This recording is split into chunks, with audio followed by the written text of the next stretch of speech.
Hello, ladies and gentlemen, and welcome to the Pittsfield Suns pregame show on the Pittsfield Suns Baseball Network. Galbraith with a 1-2 as this one's lifted into left center field. Going back as a center fielder. This one's going to go behind his head and 1 run will score. Running second now is going to be Kevin Donati, and he's going to be running third. Going all the way to second base is now going to be Janowski. He's going to stay put. No throw. And that is a 2 RBI 2-bagger by the second baseman, Brandon Janowski.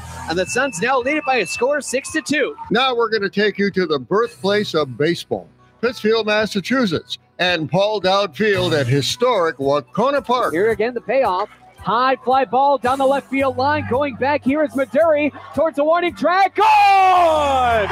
Pittsfield Suns tie up the ball game with a clutch 2-run homer by Connor Moriarty. Now here's your host for Pittsfield Suns baseball, Billy Madewell and Andrew Belargent.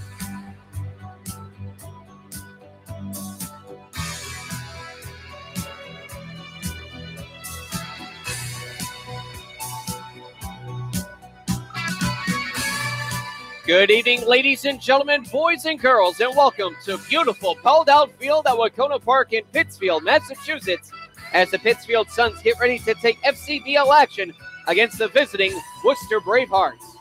Good evening, ladies and gentlemen. Thank you so much for making us a part of your early evening. My name is Billy Madewell. Alongside me, as always, longtime broadcast partner Andrew Belargent. Andrew, streaky team as always. Last season started 8-0. Then dropped 0-8. This season, they didn't start 0-7, but they did have a losing streak of 7 games, now in the midst of a 4-game winning streak. Yeah, much like the weather here at Wahconah Park, this Suns team has been very inconsistent. I couldn't have put it any better than that statement right there, especially Pittsfield. So for the Pittsfield Suns, in the midst of a 4-game winning streak, one of these happening against these very same Worcester Bravehearts. They face off. This is game 2 of a home and home. This is the third home and home the Suns have faced against Worcester alone, not to mention the home and home against the Bristol Blues. They will have a doubleheader tomorrow, but right now it is all about this matchup between the Suns and the Bravehearts. Again, Pittsfield Suns get a big win yesterday, but we're going to get into more of that when we come back. Andrew Belargent is going to have a full FCBL pregame, especially with what the Pittsfield Suns have been doing as of late. You're listening to the Pittsfield Suns pregame show on the Pittsfield Suns Baseball Network. Give yourself the gift of a comfortable retirement by setting some cash aside for yourself. Saving a little of your monthly income can be as affordable as the average holiday gift. If retirement is near, you'll want to start saving right away. If you're younger, begin saving now, and compound interest will help your retirement funds snowball. A great way to figure out how much you'll need to save for retirement is to learn how much you'll get from Social Security. Do that in minutes at www.socialsecurity.gov/estimator.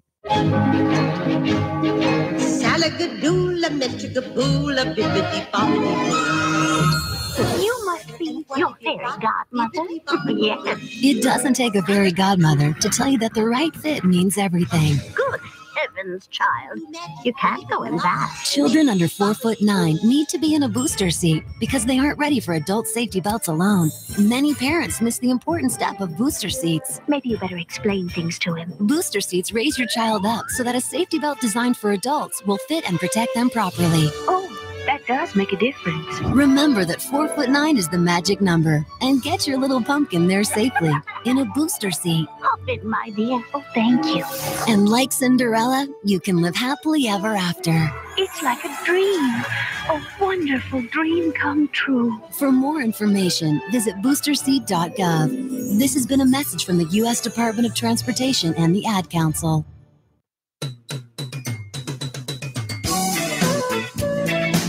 Welcome back to the Pittsfield Suns pregame show on the Pittsfield Suns Baseball Network. Before we have game action here between the Worcester Bravehearts and Pittsfield Suns, time to have a look around the rest of the FCBL to see how everyone else is doing. Of course, we were visited by the Martha's Vineyard Sharks just a few days ago. They lost the game here at Wahconah Park to drop to 10-2 and have not played since. However, the Sharks still retain hold over the FCBL by a game and a half. The Bristol Blues are the second team up, having just as many wins as the Sharks, but 3 more losses to sit at 10-5. An even game back of those Blues are the Brockton Rocks in third place at 9-6, with the Worcester Bravehearts visiting today, coming off of a loss to, of course, Pittsfield Suns yesterday, dropping them to 7-8.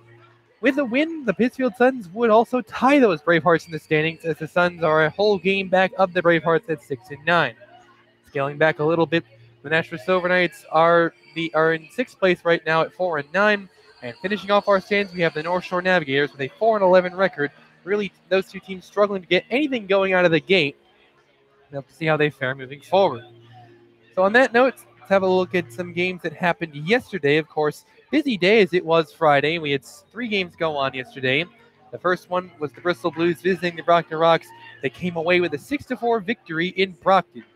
Meanwhile, the Silver Knights and Navigators played at Fraser Field, with the Navigators picking up a close 4-3 victory. Meanwhile, these Suns met up with these Worcester Bravehearts yesterday, and off the strength of 4 errors from the Worcester Bravehearts, the Suns prevailed by a score of 6-3. And having a look at that, the Suns put up all 6 of their runs in the 5th and 6th inning of action. And, well, as I've said, a bunch of errors committed by the Bravehearts defense, 4 in those 2 innings, led to the Suns scoring a combined total of 6 unearned runs, which was just absolutely insane. In fact, in the 5th inning, the Suns had to work all 3 of their runs in that inning, despite having 2 outs on the board before anyone reached on base. And a couple of Bravehearts fielding errors later, and the Suns had a 3-1 lead heading into the 6th inning. And of course, the Bravehearts would tack on a couple of runs in the bottom of the 5th. Top of the 6th, tied at 3 apiece between the Suns and Bravehearts, and yet again, 2 outs on the board, and the Suns and Bravehearts, I guess you could say, combined to push across 3 runs for the Suns. Again, all 3 unearned, all 3 in each inning unearned. 3 total errors between those 2 innings, and that was the Worcester Bravehearts' total demise in that one, as they dropped that one at their own place to the Pittsfield Suns by a score of 6-3. Having a look at the box score here, Gage Feeney would pick up the victory off of the strength of the Bravehearts' lack of defense in this one, as he went 7 strong innings, gave up 8 hits, and 3 total earned runs with no walks and 2 strikeouts. Feeney lowered his ERA to 3.20 in the process. Meanwhile, looking at the Bravehearts side of things, getting the loss in this one, and certainly not really deserved, but of course, what can you do? Jonathan Freelick picked up the loss, pitched 5 innings, gave up 6 hits, and of course, as I've said, 3 unearned runs, no earned runs, with 2 walks and 5 strikeouts, and you know, it's unfortunate, but he ended up taking the fall for his team's lack of defense in this one. In any case, the Suns did pick up the victory in Worcester yesterday by a final score of 6-3. So on that note, we look ahead to what's going to happen in tonight's game. Of course, you would assume that Worcester probably remembers what happened yesterday, and you would assume that their defense might be a bit more tightly knit than it was yesterday. But in any case, I suppose we'll find out after first pitch. Moving backward in time, here I had the opportunity to speak to Suns pitching coach Brandon Shelley for the 2nd time this season today, and after a few PSAs, we will have the interview for you here on the Pittsfield Suns pregame show on the Pittsfield Suns Baseball Network. Home safety is a family effort. Being safe and sound should be everyone's priority. In times like these, theft and violence can strike anywhere. Protect your family. Keep your home well lighted and always lock doors and windows. Installing alarms adds an extra level of protection. Never leave valuables in plain sight. To learn more about protecting your home and family, visit ncpc.org or contact your local law enforcement agency. A message from the U.S. Department of Justice, National Crime Prevention Council, and the Ad Council. At the American Lung Association, we're fighting for a day when we can all breathe easier. We're fighting for clear skies over every city and healthy lungs throughout the country. We're fighting to free millions of Americans from the addictive grip of tobacco and the devastating effects of lung disease. The American Lung Association isn't just fighting for air, we're fighting for all the things that make it worth breathing, and we can use your help. See what you can do at fightingforair.org. Check it out, it's the Terminator. Hey, when'd you get back, huh? Did you have to shoot anyone? Why are you so distant? Are you not happy to see me? So what's the deal? You gonna get a job now or what? Why are you being so jumpy? Put all that stuff behind you, okay? No one knows what it's like to come back from Iraq or Afghanistan unless they were there. Join other veterans at communityofveterans.org because we know where you're coming from. Brought to you by Iraq and Afghanistan Veterans of America and the Ad Council. Welcome back to the Pittsfield Suns pregame show on the Pittsfield Suns Baseball Network. Joining me today for an exclusive interview for the 2nd time this season is none other than pitching coach Brandon Shelley. Brandon, how are you doing today? I'm doing great. How are you? Thank you very much. I'm doing just fine. So starting things off, of course, the Suns early in the season won game 1 against Brockton and took a bit of a dip, losing 7 straight, but have turned things around recently, winning 4 straight. How do you think the team has managed to turn things around lately? I think at the beginning of the season, it was kind of a mix of we weren't really getting that big hit with guys on base, and then our pitching, we were giving up a lot of free bases. So I think those have been the 2 biggest things that have turned around for us. Talking about your responsibilities, of course, in the later stages of a Pittsfield Suns starting pitcher's outing. Of course, we've seen you go out under the mound quite a few times after they give up a base runner or something. We usually assume it's just a tap on the back type inspiring words before you head back to the dugout. What do you usually do or say when you visit the mound? Usually it's kind of to break up the rhythm of the offense a little bit, kind of give our pitcher a breath and just kind of tell them to refocus and just go right at the next guy.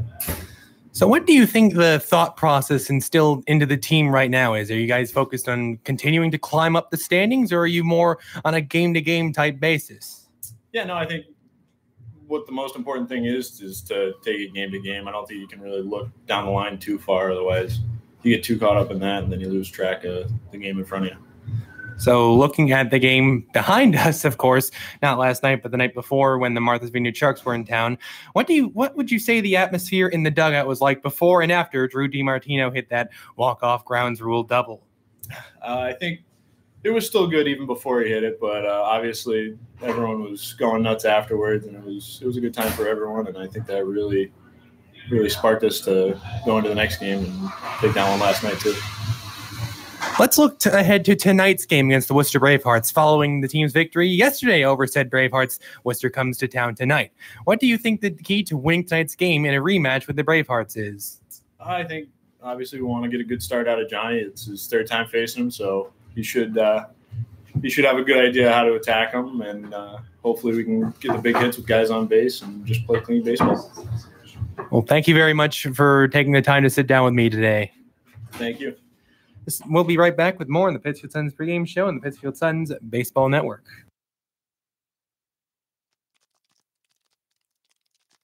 Home safety is a family effort. Being safe and sound should be everyone's priority. In times like these, theft and violence can strike anywhere. Protect your family. Keep your home well lighted and always lock doors and windows. Installing alarms adds an extra level of protection. Never leave valuables in plain sight. To learn more about protecting your home and family, visit ncpc.org or contact your local law enforcement agency. A message from the U.S. Department of Justice, National Crime Prevention Council, and the Ad Council. Did you know that every 2 seconds someone in America needs blood? Dr. Phil here, and I'd like to encourage you to donate blood through the American Red Cross. If you've never given before, now's a great time to start. If you've given before, do it again. It only takes about an hour, and your donation could make a life-saving difference. So contact the American Red Cross today. To make an appointment, call 1-800-GIVE-LIFE or visit givelife.org today. Thank you.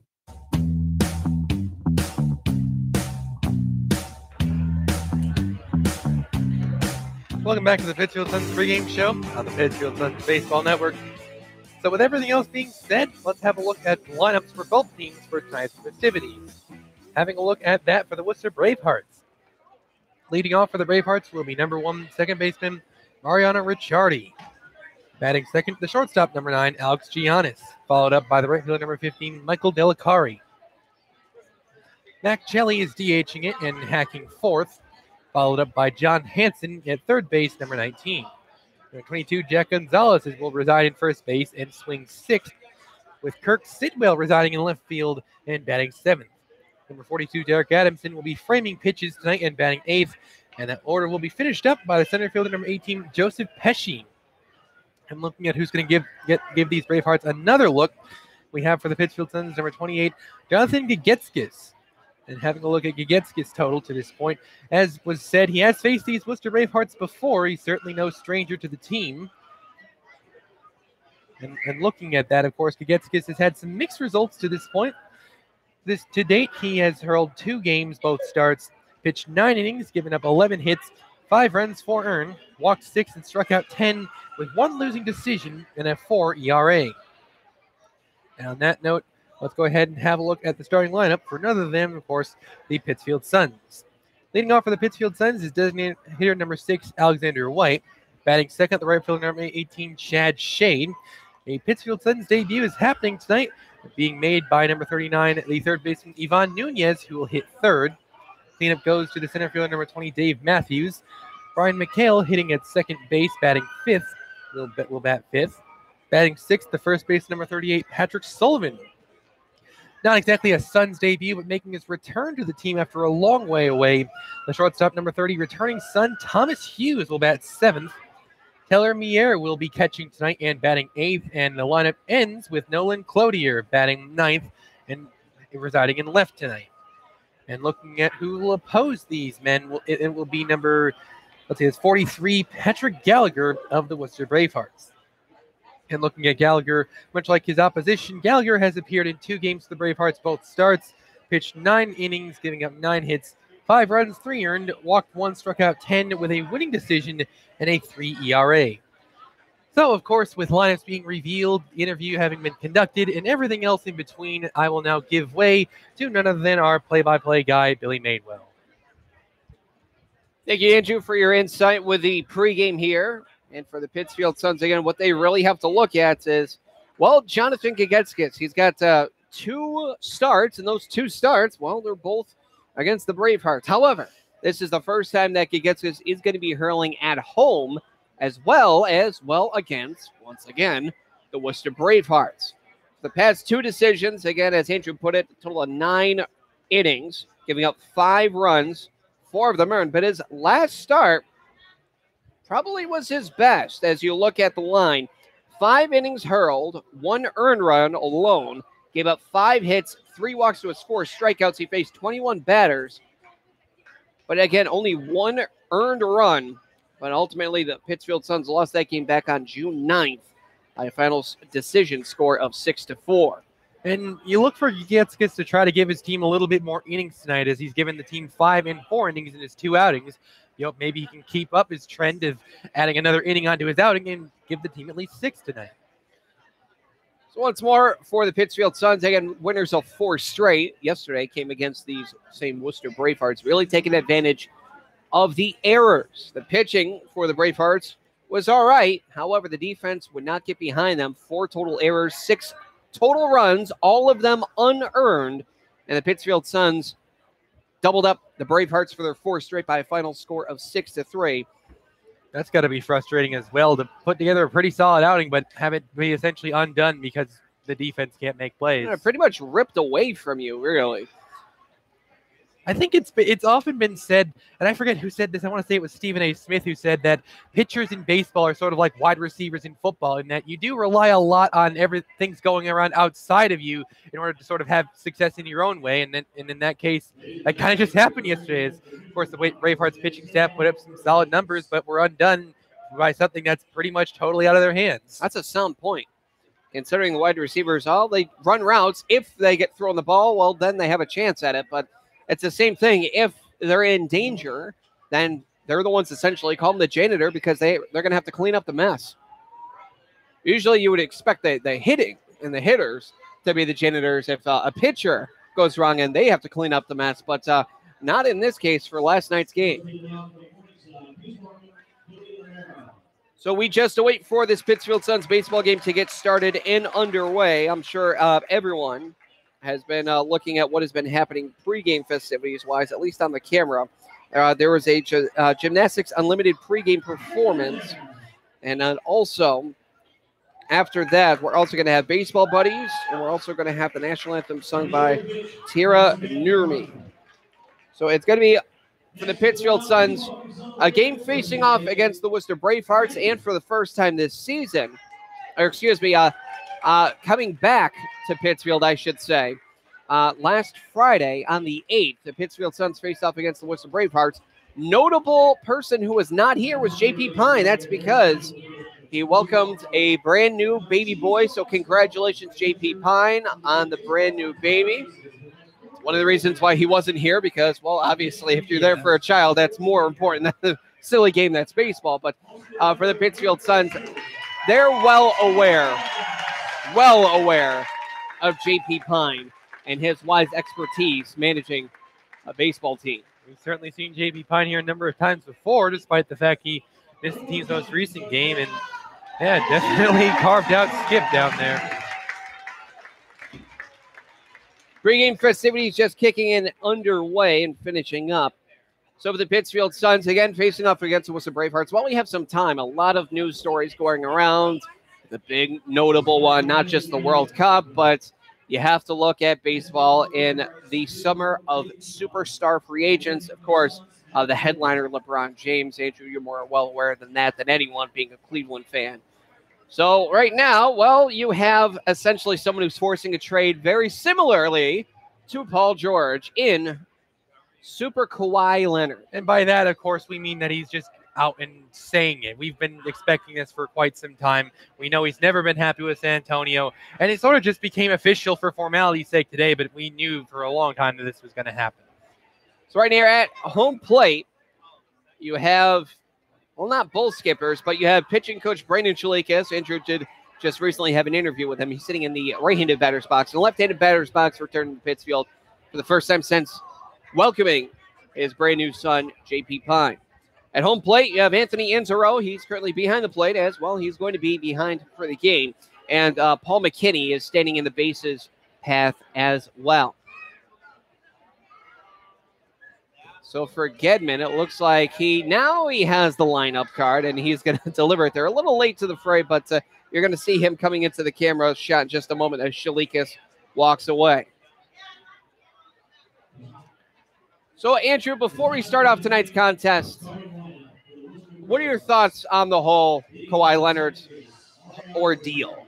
Well, again, this is just formality. Like, we've been expecting this dysfunctional relationship to break up for quite some time, and there's not a shot that Kawhi Leonard, I don't believe there's a shot Kawhi Leonard will be a San Antonio Spur next season. But the problem is this: he openly wants a trade, which it decreases the value of Kawhi Leonard because you know that they want to get rid of him. Yeah. So you're going to feed the Spurs at this point less. But of course, he wants to go. Well, we thought that about Paul George, and look how that turned out. Exactly. Well, he wanted to go to L.A., similar to Kawhi Leonard, but they traded him to the Thunder and said, you're going to have to wait a year. Essentially, more or less saying, screw you.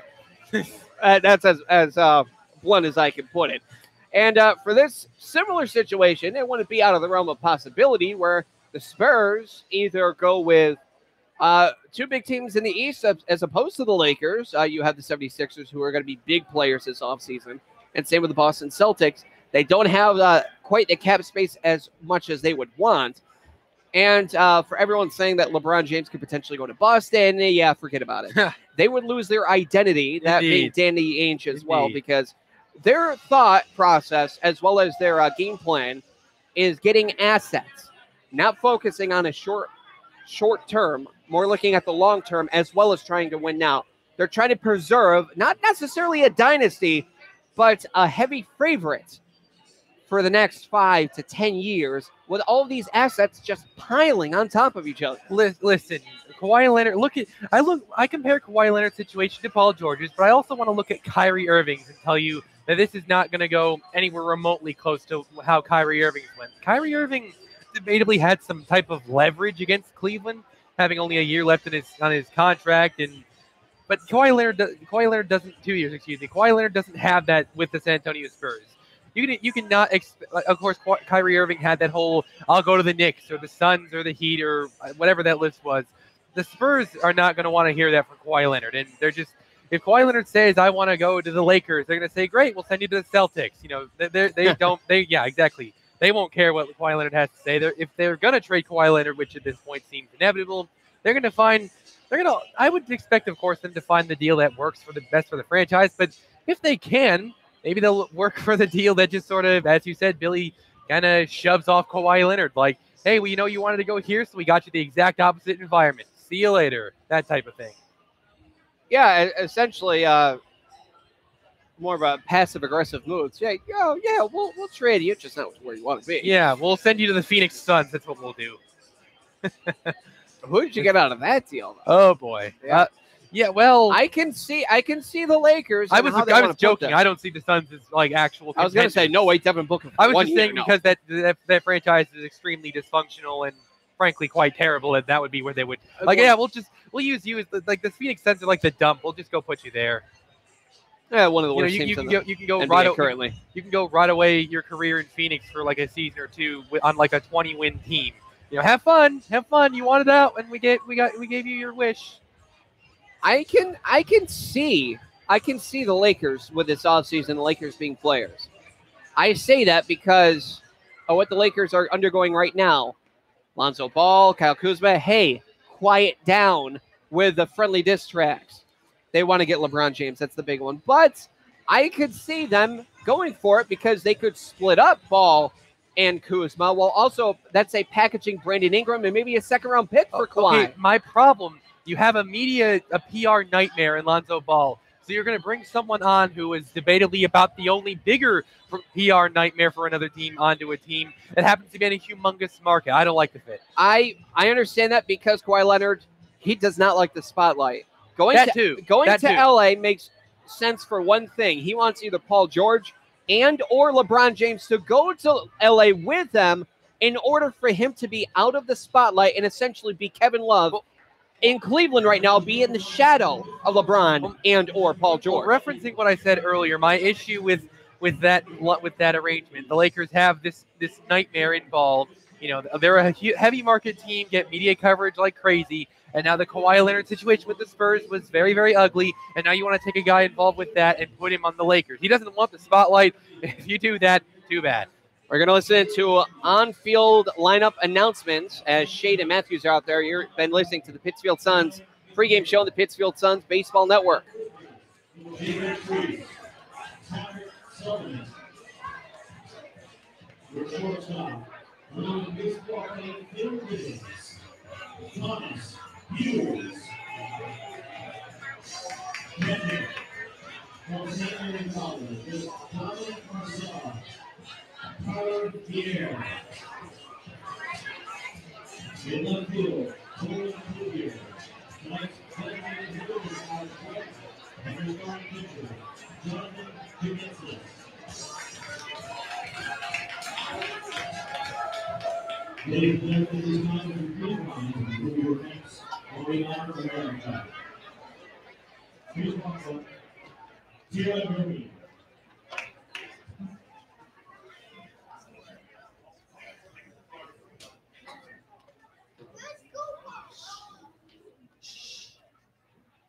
Oh, say, can you see by the sun's early light what so proudly we hailed at the twilight's last gleaming, whose broad stripes and bright stars to the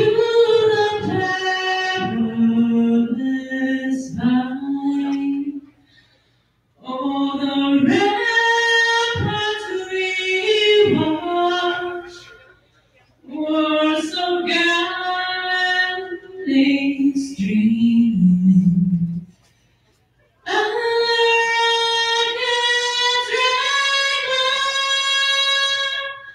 the bombs bursting out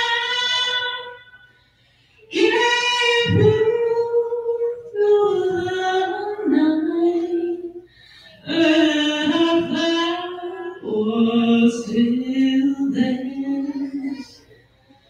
Oh, say does that star-spangled banner yet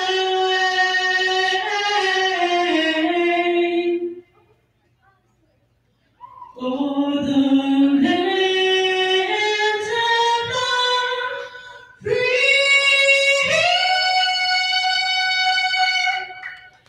and the home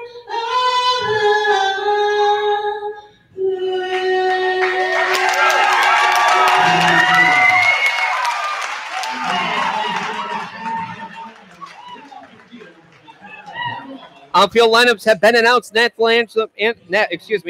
National anthem sung by Tara Nurmi. As I collect my English back, we are all set for Pittsfield Suns baseball. Once more with the starting lineup in its entirety for the visiting Worcester Bravehearts. Andrew Belargin has it. Leading off, Mariano Ricciardi, Alex Giannis hits second.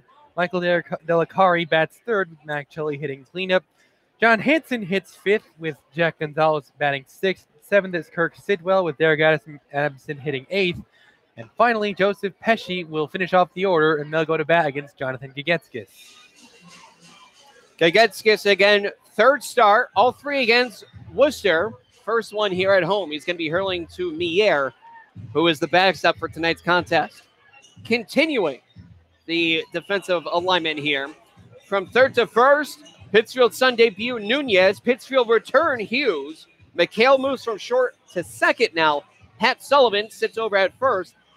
And for the outfield from left to right, Cloutier, Matthews, Shade. Outfield dimensions here at Bald Outfield at Wahconah Park come as follows. 310 feet down the left field line, 377 and straightaway left. That slides in by 3 feet in dead center, 374. 403, the power alley in right center field. That is the deepest part of the ballpark. And down the right field line, on a straight line from right center, 98 feet, it is 305 feet. Suns currently, again, they are in the midst of a 4-game winning streak. And right now, what you need from Gagetskis is more or less very similar to his last start against the Worcester Bravehearts, going 5 innings, only giving up 1 earned run. You want to focus one batter at a time, Andrew. Absolutely. One batter at a time. Try to give the team some solid innings tonight. Give way to the bullpen, hopefully with the lead, and just sort of hope things go well from there. The left-handed hitting slap hitter, second baseman number 1, Mariano Ricciardi, steps in, taps Mier on the right shin. And we are all set for Pittsfield Suns baseball. The big fella, the lefty Gagetskis, with the first pitch of tonight's contest. Couldn't go any better. Cut on a miss, strike 1. This ballgame starting off at 6:06 p.m. Ricciardi, a .242 hitter, 8 of 33 on the season with 1 RBI, walked 10 times to 10 strikeouts. Here now the 0-1. Big cut and miss again from Ricciardi, and the count here is 1-2. If you haven't seen Ricciardi here in Pittsfield thus far, imagine Ichiro in short stature. A mix of Ichiro and Dustin Pedroia, if you will. A slap hitter. 0-2.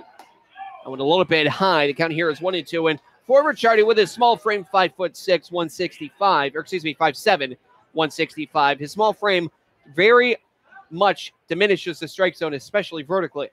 We've seen it give pitchers problems here at Wahconah Park in the past as well. 1-2. That one's fouled off third base side, out of play. And we'll go again from 1-2.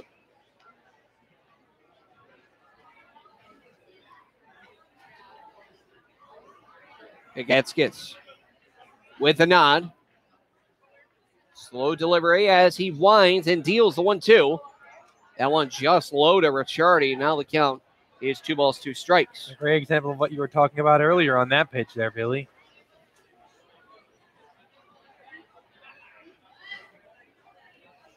That pitch also low. The count now is full at 3-2.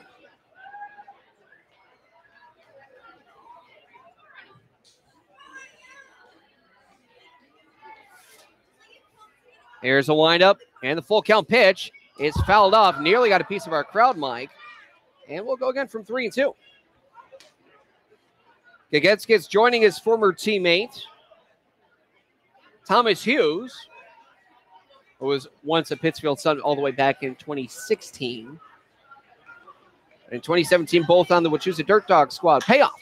High fly ball into left field. Going back there is Cloutier. He will backtrack and make the catch for the first out of the ballgame. Well hit and well timed, but not very hard hit, I guess I should say. Good timing and location on the swing, but not very hard hit, and as a result, an easy fly out. Shortstop number 9, Alex Gionis, will step up to the dish. Gionis, a .283 hitter, 15 of 53. He's played in all but one of the Bravehearts games to this point with 3 doubles. They go along with a homer, 9 RBI, in addition to 6 walks to 16 strikeouts, easily leading the team. Pitches up and away against the righty Gionis, and the count is 1-0. Gionis, excuse me. Gagetskis with the 1-0, and that one's slapped foul. The count here is a ball and a strike for Gagetskis. I say big fella in every sense. 6'4", 245. What you would think would be an offensive lineman for a football team. He's a big guy and a power pitcher as well. Here now the 1-1. Good location with a fastball as it clips the outside corner. Fastball in every sense as well, Billy, playing off your point. Well located as well. It's going to be a senior at Westfield State University with the Owls out of Westfield, Massachusetts. Majoring in business. Here's 1-2. That's one. Oh, right up the middle. Sends it right back where it came from. And Gagetskis nearly snared it out of midair, but that one's going to be just a straight shot single past the pitcher. Talk about a return to sender shot there. A crack shot, well hit up the middle. He got a pitch he wanted, and he took it up the middle. An easy hit for him there as he resides over at first base now. Now the right fielder, number 15, Michael Akari, will dig in from the left-hand side. Akari, fourth on the team in hitting, third for qualified hitters. He has played in all of 15 games, one of only 2 players to have done so for the Bravehearts. 305 hitter, 18 of 59 in the season, 3 doubles, 2 triples, 1 homer with 10 RBI in the season. Pitch was over the inside part of the plate, but too high. Ball, no strikes. For Gagetskis. Quite a career at Westfield State University as well. We'll get to that in just a minute. Here's the 1-0. This one, a hot shots, and that one going into left field and playing it off one hop. Playing it safely will be Cloutier. Back-to-back singles for the Bravehearts. If he got more of that pitch, he could have put that thing over the wall. It looked like he was a little late on the swing, a bit in on the bat, but he got good contact on it. Otherwise, it was enough to land it in the outfield for a base hit. Yeah, he pushes it to left field, but if he hit it even a little bit harder, Cloutier would have been right there. That is also true. Smart shot of just snaring this one on a weak line drive to left. Bring up the designated hitter, number 5, Mack Shelley, who was a big deterrent for the Suns yesterday. Big deterrent for teams around the FCBL in general, as he's a 302 hitter, 16 of 53 with 4 homers on the season and 10 RBI. That last pitch fouled off, nearly got a piece of that car that's sitting out there. Luckily, bounces over. 4 homers leads the entire team put together, as the rest of the team put together has just 3. Here now the 0-1. That one slapped foul again, practically same spot, a little bit lower, so this one does not go out of the ballpark. 0-2 is the count here to Mack Shelley. And a bona fide cleanup hitter. You can see from his form there in the batter's box, he's trying to take this thing for a ride. Just watch his swinging on this one, Billy, assuming he does swing. Well, Gagetskis has a fastball, curve, change, and slider to work with. Which one will he choose? Runners going a delayed steal on a hit-and-run attempt. It's fouled off, and the runners will retreat back to their respective original bases. And the count remains 0-2. I would be looking to try things on the lower part of the plate, maybe going away from him at this point, because if he gets his bat on the ball, you're probably going to have to make it 5 homers in the season for him, because he is looking to absolutely destroy something he gets. Gagetskis was trying to work it in, which might go in on the hands of Shelley. We'll see. And once again, the pitch. This one over to third. He's going to play it to third for Nunez. Throw over to first. Got him for an inning-ending double play and a smart move for the debut of Yvonne Nunez.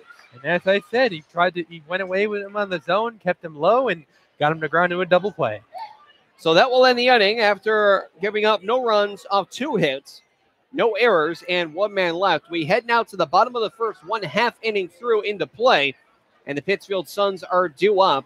And once again, the starting lineup for the Pittsfield Suns, Andrew has it. Leading off, Alexander White, with batting second being Chad Shade. Yvonne Nunez, we saw him make an impressive defensive play just then, and we'll see if he can do the same with his bat as he hits third. Cleanup is Dave Matthews, followed up by Brian McHale. Patrick Sullivan swings 6th with Thomas Hughes, the returning Sun, batting 7th. Taylor Mier will hit 8th, and the order will finish at Nolan Cloutier. And they will go up against Patrick Gallagher of the Worcester Bravehearts.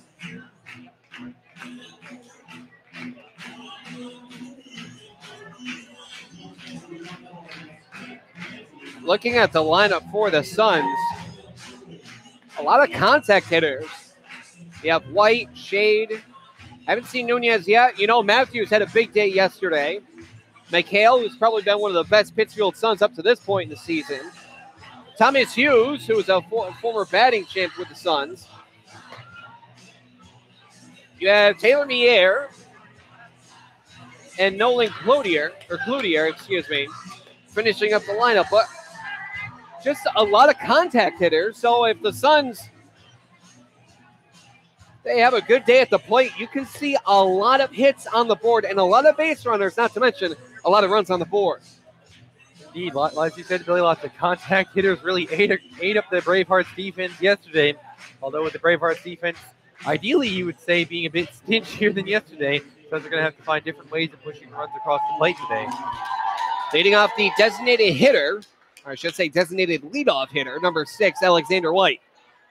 White, a .324 hitter, third on the team, 12-37, a double and a homer, accompany 3 RBI, 8 walks, and 8 strikeouts. That first pitch was high for a ball. Count here is 1-0. Leads the team with 6 stolen bases as well. Late cut and miss there. Blew him by with a fastball, that being Gallagher to White. And the count now even at 1 ball, 1 strike. Just getting underway in Pittsfield. Blew him by is correct. That thing is absolutely sizzling. Well, that one was absolutely pinpointed as that one clips the lower outside corner, now 1-2. Oh, man, he is throwing some digits on that ball. 1-2, and that one's high and away. That'll make it now 2-2 to Alex White. That one well high, and now the count is full at 3-2 for Alexander White, who's also, I believe, up there on walks, Andrew. Indeed, he is tied. He is, I guess you could say, tied for 5th on the team with 8 walks. Well, that one, he's going to increase that number. Tiebreaker, indeed. He's behind 4 players in total, 2 of which have 11 and the other 2 of which have 12. This is a team with a lot of patient hitting and good eyes as well, collecting a lot of walks, including that one there from Alexander White. You're going to know for a fact that Patrick Gallagher is going to keep an eye on White, who's got an absolutely huge lead. Look at that lead. As this one's a hot shot. Oh, and it hits the batter. That's a dead ball. So Chad Shade is going to reach essentially on a dead ball, fielder's choice, 3 unassisted. Nothing you can do if you're Alex White. That one was just a literal atom ball. So unlucky. That's going to be a dead ball, 3 unassisted, fielder's choice.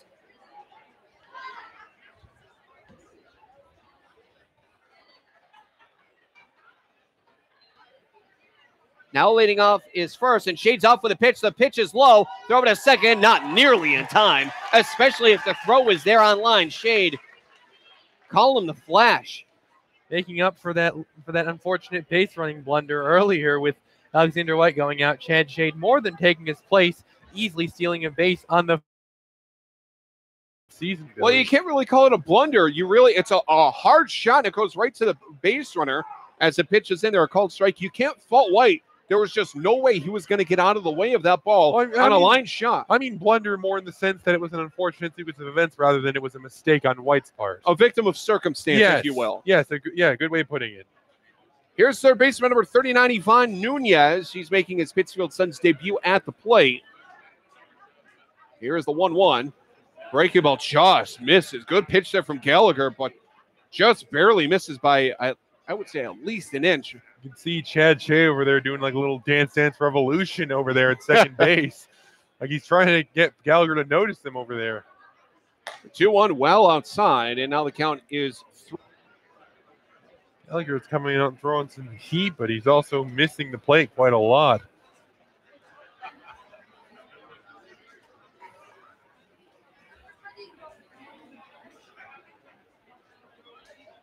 Now a step off here. Yvonne Nunez, 6'1", 205, senior out of Southeastern University. A big cut and miss there from Nunez. Now it's full 3-2. So he goes to school in Parkland, Florida, and will be a senior. He resides out of Miami, Florida. He started all 55 games. He played in 55 games, played in all but 7. The pitch is upstairs for yet another walk. I'm going to continue this. Andrew, get this.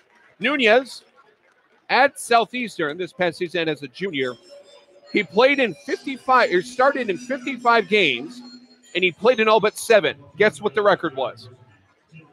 55-7. Isn't that funny? We'll talk about an MVP. Jeez. Oh, and the team won all 7 games that Nunez did not play in, so I guess that doesn't really matter. That, well, for, every game he didn't play, they lost. Well, on average, if you will. So here's the center fielder, number 20, Dave Matthews. The pitch outside. Oh, generous call. That one was 2 inches off the plate, but it's called strike nonetheless. Count is 0-1. Matthews, 250 hitter, 8 of 32, hit a homer and 8 RBI in the season, 7 walks with 11 strikeouts in the season. Here's the pitch. That one just off the butt of the bat and fouled off. Count is 0-2. 1 man gone. Runners on first and second. Very similar to the top of this frame. Instead of 2 hits, however, it's 2 walks. There's 1 out. Runners on first and second. Not sure if it'll end the same way. That being a 5-3 double play. The runner does go. The 0-2. An outside throw over to second. Not in time. No, they call him out. Ooh. That was a coin flip call right there. Very close play. I thought he was in there, but nonetheless, advancing to second is Nunez. And that'll be a rare caught stealing for Chad Shade. Advancing to second, no stolen bases, Nunez. The pitch, that one's in there for strike 3. 2 outs and 2 pitches. That will end the inning. No runs, no hits, no errors, 1 man left. And now we head through 1 full inning of play. We head now to the top of the second with no score between the Pittsfield Suns and the visiting Worcester Bravehearts. You're listening to Pittsfield Suns Baseball on the Pittsfield Suns Baseball Network.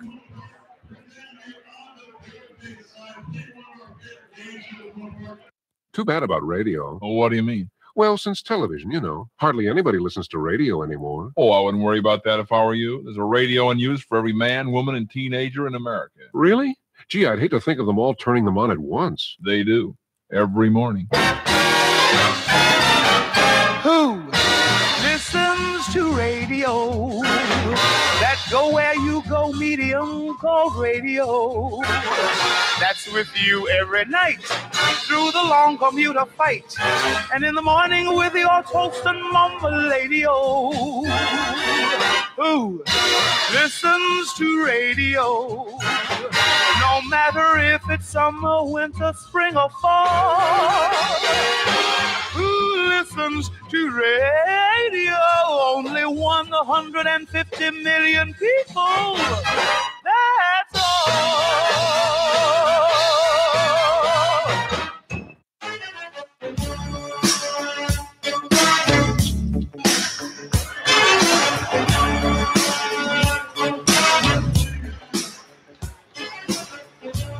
The second inning, the top frame, that is. Leading off the number 5 hitter, third baseman number 19, John Hansen, will dig in. First time tonight. Hansen looking for his first base hit on the season in 2 games and a total of 8 at-bats. He's also struck out in half of those. Not a great start there for your Hansen, but no time like the present to get out of that slump. Any walks? No. Pitch outside corner. No. Close pitch, but apparently not called. Count is 1-0. Gagetsky is here, towing the third base side rubber, fires. That one, there's no doubt about that. That's called strike. 1 ball, 1 strike.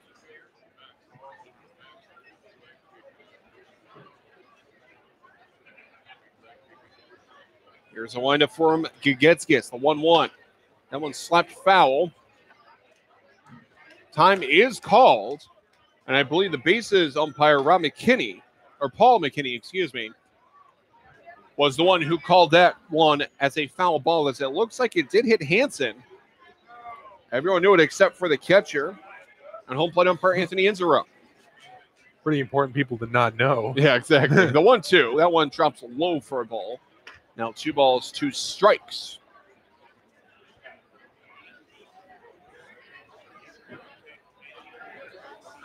And a very slow, methodical windup from Gagetsky says this one's snared foul first base side.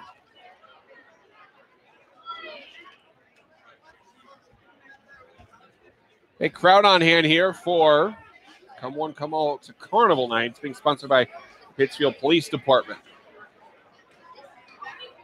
With the nod, Gagetskis. Again, the slow delivery. Fires. 2-2 high, fly ball in the center. Going back is Matthews on the run, and he's able to track that one down for the out. Very well hit, and that might have hit the ground at anywhere else in Wahconah Park, but here he just sort of dies. First baseman, number 22, Jack Gonzalez, will step up to the dish, batting left. Gonzalez also looking for his first base hit on the season. In one game, had 4 at-bats and just did nothing. Except ground out and fly out lineup, possibly. Yes. No walks, no strikeouts here so far for Gonzalez. It'll be a lefty versus lefty task for Gagetskis. And the pitch. That one's a high fly ball, deep right field. Shade going back. First pitch is a 4-bagger. Solo shot for Jack Gonzalez, and that's the way to break out of a slump they're going over 4. Well, he's definitely 1 for 5 now with a homer and an RBI. And he has definitely done something at this point after putting that thing over the wall. Here at Wahconah Park, you have to really slug it to get it over the wall there, and that one, no doubt, are off the bat. That thing easily clearing the wall, and the Bravehearts strike first. Left fielder number 11, Kirk Sidwell, will now step up to the dish, looking to mirror Gonzalez. Well, it looks like this is going to be Kirk Sidwell's first game in a Bravehearts uniform this season. Another player who has yet to record a base hit with the team, and if it's anything like his predecessor, well, he might put another run on the board for them. Well, that one, he'll put 1 strike on the board as a means of to turn as well. It's called strike as he sees the first pitch. The ball's 1 strike. Here now the 0-1. Big cut and miss there from Sidwell as he chased the changeup low. Call that one a Swiss cheese swing because it looked like there was a hole in the bat.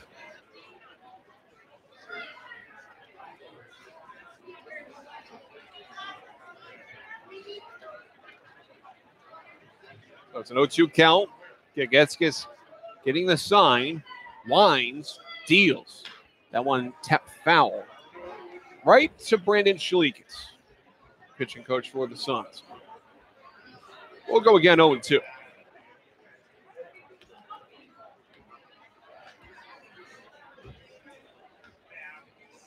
In the top of the second, Jack Gonzalez gave the first pitch he saw for a ride, solo shot. It's 1-0 Bravehearts. And the next pitch on an 0-2 count to Kirk Sidwell is blown away. And the count now is 1-2.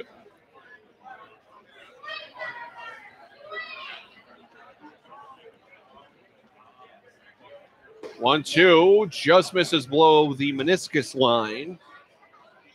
2 balls, 2 strikes, 1 man gone, 1 run in. Again, a solo shot for Jack Gonzalez for his first hit as a Braveheart this season. 2-2.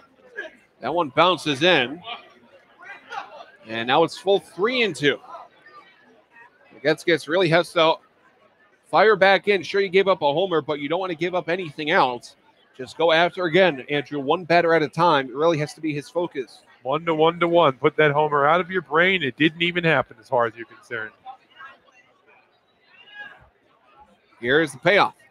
Cut on a miss for strike 3. That's a good confidence booster right after giving up a solo shot, striking out a batter. That is his first on the ball game. This will bring up now the catcher, number 42, Derek Adamson. You know his confidence is still high because he sort of just reared up and blew it right past him on a very important 3-2 pitch and got him to go swinging. So he's definitely still got his head totally in the game. Looking at Adamson, a .231 hitter in 4 games, 3 for 13 with a double and 1 RBI. He's also got 1 homer, 3 walks, and 4 strikeouts. Pitch. Was that high? It looked good. Must have been high.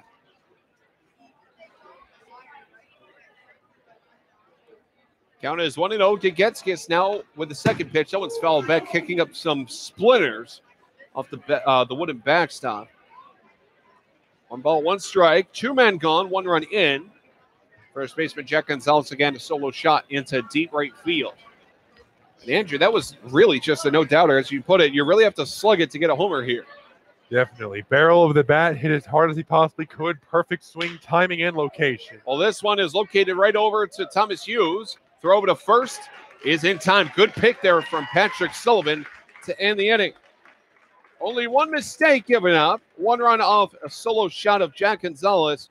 Otherwise, no errors and nobody left. We now head through 1.5 to the bottom of the second, with the Pittsfield Suns now trailing the Bravehearts by a score of 1-0. You're listening to Pittsfield Suns Baseball on the Pittsfield Suns Baseball Network.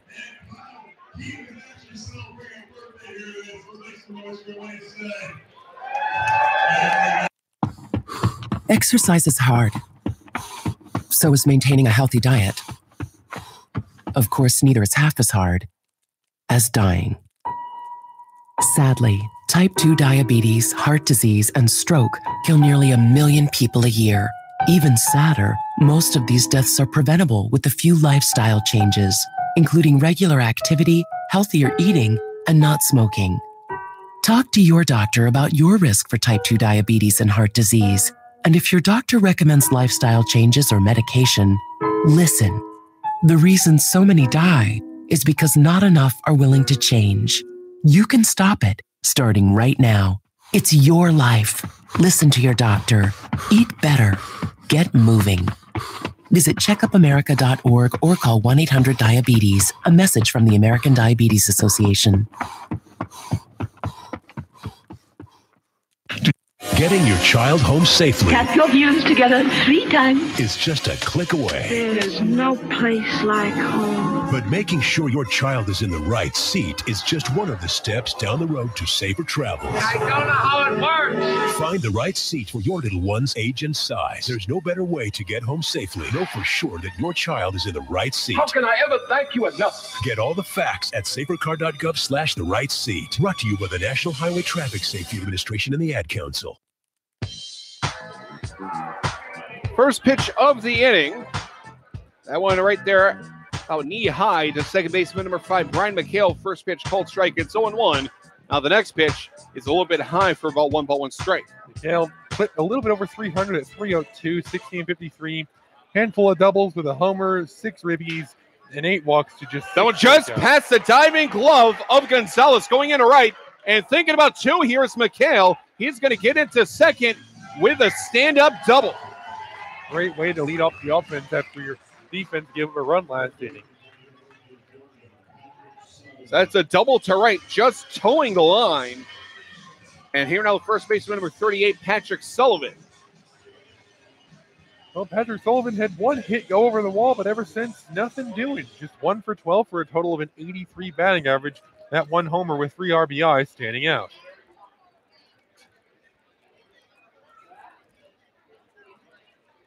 Here's a pitch over the outside part of the plate, but high.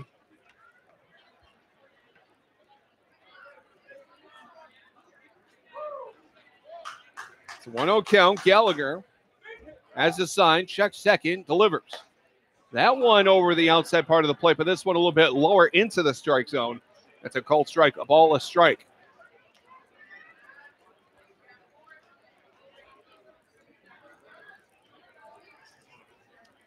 On the 1-1, that one moves away.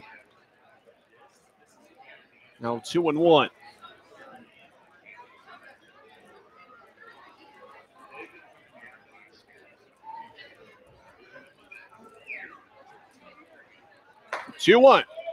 That one on the upper outside corner. Thought it was a bit high, but home plate umpire Anthony Inzero says yes, it was a strike. 2 balls, 2 strikes, nobody gone. Bottom of the second, 1-0. Bravehearts lead it.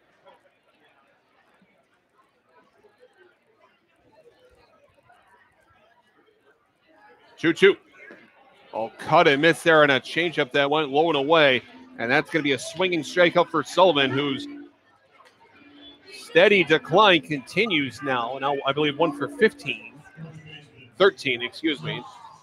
And he definitely was fooled by that changeup because it was miles ahead of the with his swing and just had no chance of making contact. Easy strikeout swinging.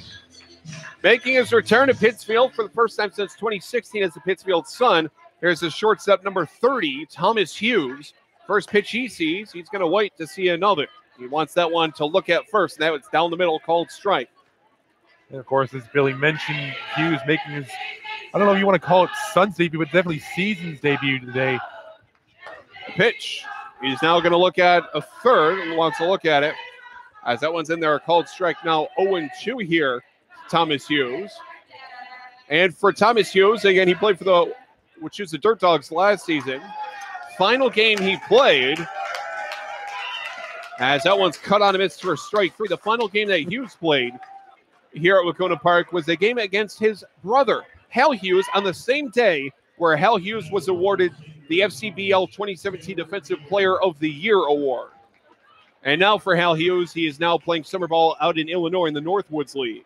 Well, Thomas Hughes with a not-so-momentous season debut going down on 3 pitches. It is only one at bat, but here's the catcher, number 16, Taylor Mier. Here's the pitch. That one a hot shot past the pitcher, headed over to second. Ricciardi has it.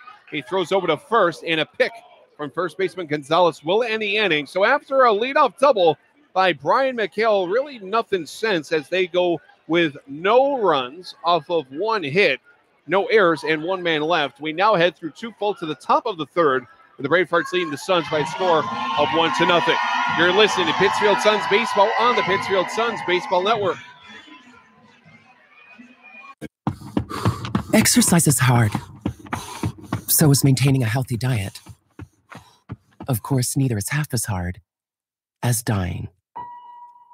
Sadly, type 2 diabetes, heart disease, and stroke kill nearly 1 million people a year. Even sadder, most of these deaths are preventable with a few lifestyle changes, including regular activity, healthier eating, and not smoking. Talk to your doctor about your risk for type 2 diabetes and heart disease. And if your doctor recommends lifestyle changes or medication, listen. The reason so many die is because not enough are willing to change. You can stop it, starting right now. It's your life. Listen to your doctor. Eat better. Get moving. Visit checkupamerica.org or call 1-800-DIABETES. A message from the American Diabetes Association. At the American Lung Association, we're fighting for a day when we can all breathe easier.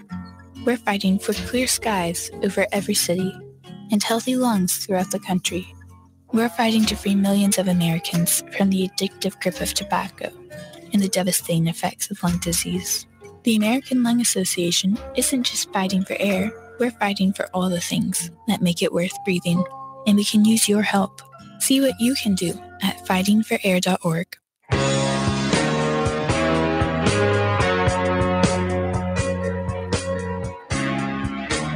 Now here in the top of the third between the Suns and the Bravehearts.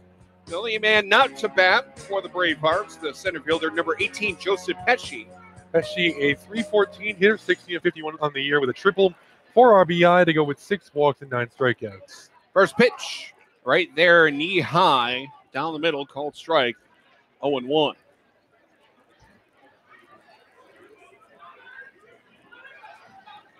There's a windup from Gigetskis and the 0-1. That one a hot shot right over to Hughes. He will gobble that one up, throw over to first, strong throw, and it's in time. 1 gone. Strong throwing a little bit high, but nonetheless corralled pretty cleanly over there at first for the first out. So bring up the leadoff hitter, second baseman number 1, Mariano Ricciardi, flew out to left his first time up. But for Hughes, well, when you throw to a tall, lengthy fielder that is Patrick Sullivan, 6'3", you're going to have a lot of extra room to work with, especially with the elongated stretching of the arm. That one's fouled back. And, Shalikas almost had that one off a ricochet. So it's a 0-1 count here to lefty Ricciardi. Gigetskis has the sign. And the 0-1. That one just misses outside. Maybe a bit low as well. A ball, a strike.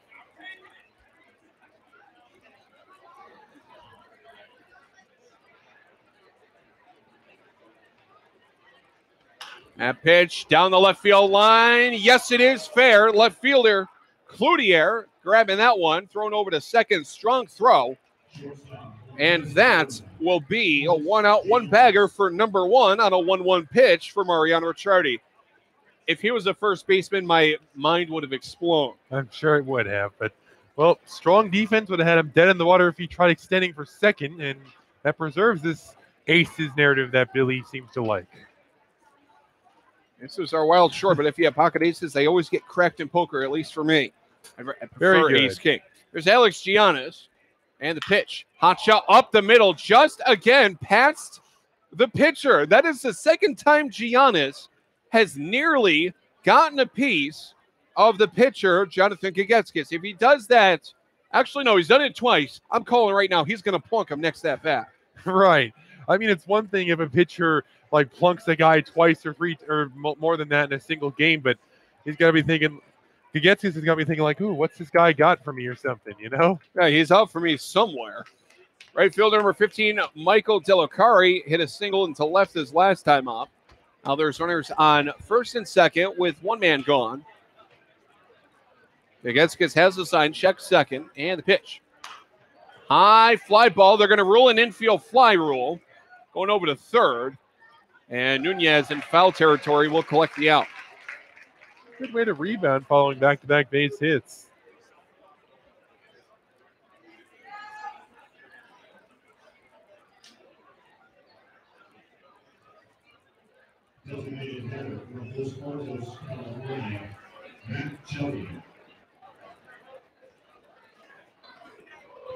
Now with two gone, here's the designated hitter number 5, Mack Shelley. He grinded into a double play his last time up 5-3. Won't happen again. Not the double play variety, that is. I guess gets checking second twice, and the pitch. Good pitch on the fastball. Right at knee level, just clips the outside corner. Couldn't have had that pitch any better.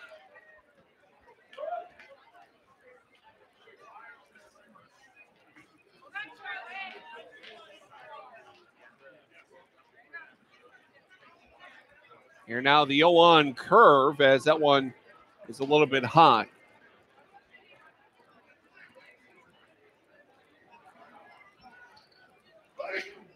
Bless you. It's a 1-1 here for Gagetskis. Check second. 1-1. Beautiful placement here. And he has been dealing with locating. Yep. Well-placed pitch, as you said, Billy. We've seen a lot of that. We've seen a lot of that fastball here in the early going today. Gagetskis has a sign. And a pitch. This one driven foul third base side. Count now is remaining at 1-2.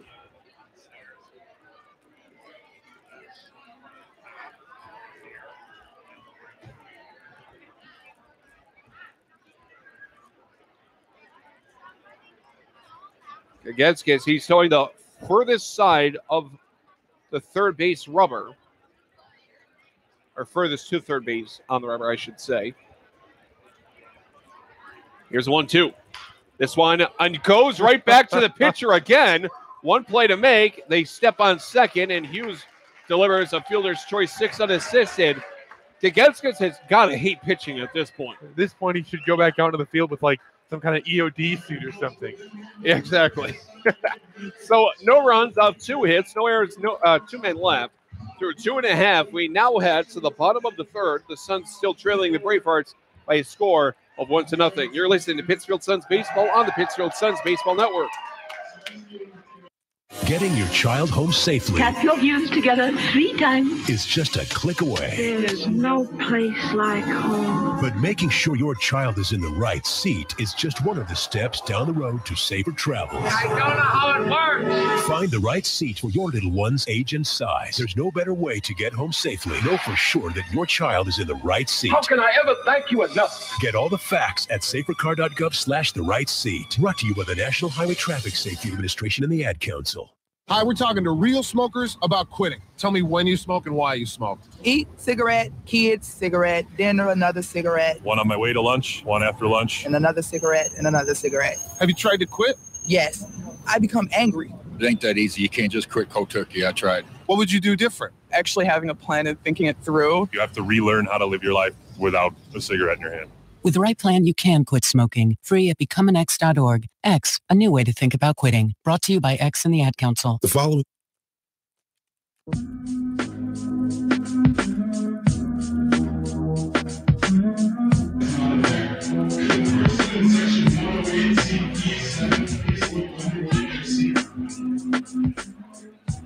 is Carnival Night, and I believe there is a magic trick currently happening on the field. Magic trick going on the mound here as well, as of course Gallagher has been nearly unstoppable there.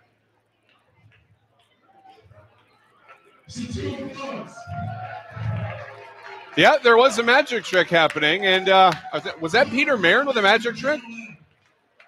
It was a card trick. He had one of the players grab a card, and that card was all of a sudden in the stands. It was the 2 of clubs. Yes, I'm sure. I couldn't fathom how we did that, but nonetheless, back to action. Left fielder number 23, Nolan Cloutier, only man out to bat thus far for both teams. He sees the first pitch low, 1-0.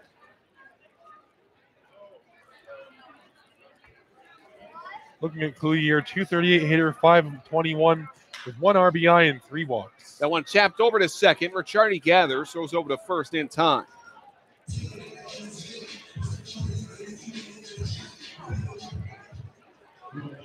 So after a 4-3 ground out, this will bring up the leadoff hitter, Alexander White. He is at DH today.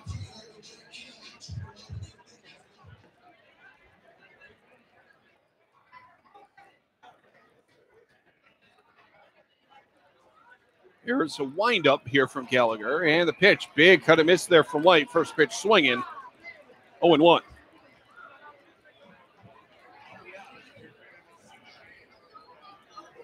Wind up again, and the pitch. That one, that's a generous call. That one well outside by 2 inches, maybe even 3, and it's called a strike. I mean, it's been happening pretty consistently today. That one, that was the same spot. That one's called a ball. Making me eat my words up here. Thank you. You hungry? Oh, you're eating words. Here now the 1-2. That one tapped foul right to the on-deck circle. So we'll go again, 1-2.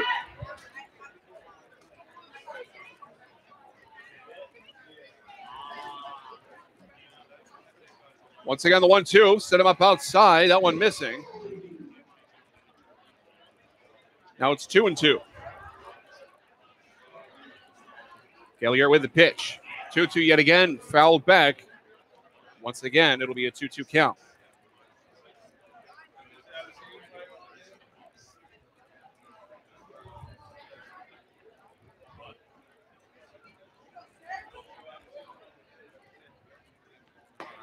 Big cut and miss there from Alexander White. Another strikeout for Gallagher. He swings and misses at this one. 4th strikeout on the ball game, and now this will bring up Chad Shade.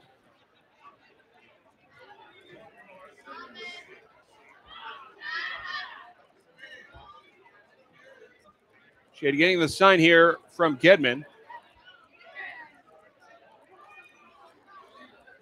First pitch. That one's in there, called strike. Count here is 0-1.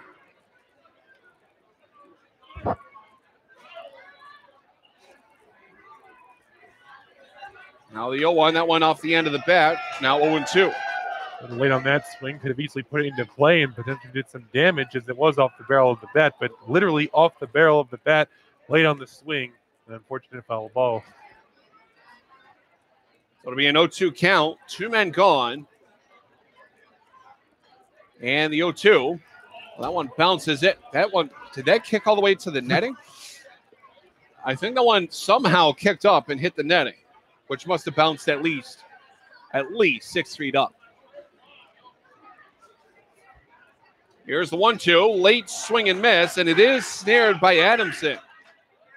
5th strikeout for Gallagher, 2nd in a row. For the first time, the Suns, not only do they not have a runner in scoring position, but they do not have any runners on the base, period. First third of the ballgame is complete. Through 3 full. It is 1-0. Bravehearts lead the Suns after a 1-2-3 inning for Gallagher and the Braveheart defense. We'll be right back with more Pittsfield Suns baseball on the Pittsfield Suns Baseball Network. I have a passion for the environment. That's why I serve in the United States Coast Guard. We monitor commercial vessels, making sure our ports and waterways are safe and clean from oil or other hazardous material. We patrol our fisheries, protect marine wildlife and their habitats. With all we do, it's about protecting America. Were you born ready to protect America?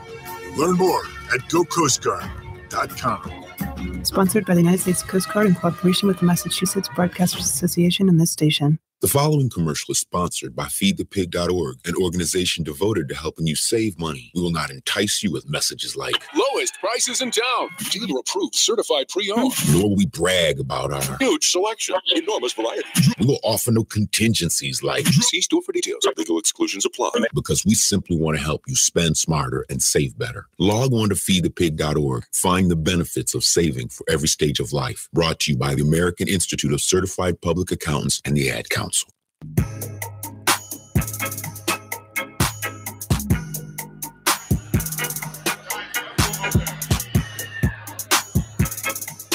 Leading things off in the top of the fourth will be the number 5 batter, John Hanson. The third baseman flew out to center field his last time up.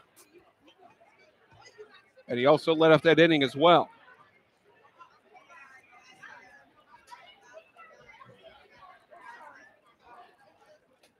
Here is the pitch. That one's upstairs and away for a ball to Hanson. It's 1-0.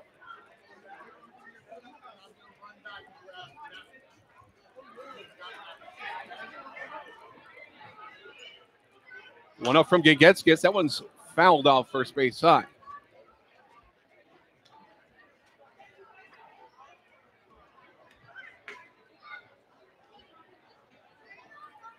A ball, a strike. The sign from Gigetskis, the 1-1. Outside corner, yes. Called strike, 1-2.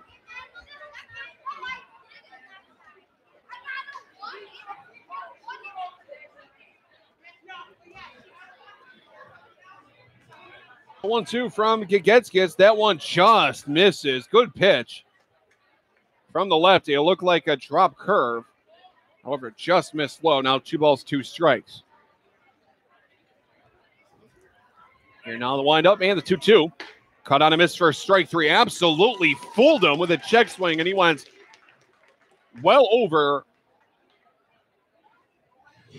Reminding me of Todd Frazier in the playoffs, swinging and trying to hack at that one extremely late. Looking around the FCBL right now, the National Sullivan Knights up early, 3-0 in Brockton, top of the third. Meanwhile, the Martha's Vineyard Sharks up 1-0, bottom of the second, in their own Vineyard Baseball Park, hosting the North Shore Navigators. First baseman number 22, Jack Gonzalez, first time up. First pitch seen was a solo shot in the right. Well, you won't see going 2 for 2 on the first pitch. That one low and away. Count here is 1-1. Excuse me, 1-0.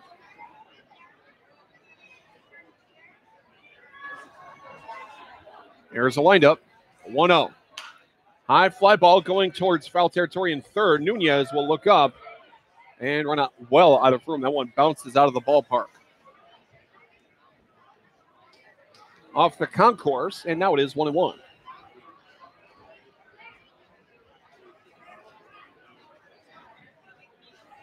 That's Sun getting into dangerous territory. We've been expecting a Sun delay pretty much all day, though. I give it, I would say, maybe a full inning, if not inning and a half. There's the 1-1. That one... Oof. Can't say where it missed because it looked like it was right in there. As you say, Billy, right down the middle for a ball. Maybe not right down the middle, but you get the idea. Here's a 2-1 now as that one's fouled back. Now 2 balls, 2 strikes. And the count is 2-2. Would have been 1-2 if that one was what I thought it was, and that's a strike. But it was not called that. It is 2-2.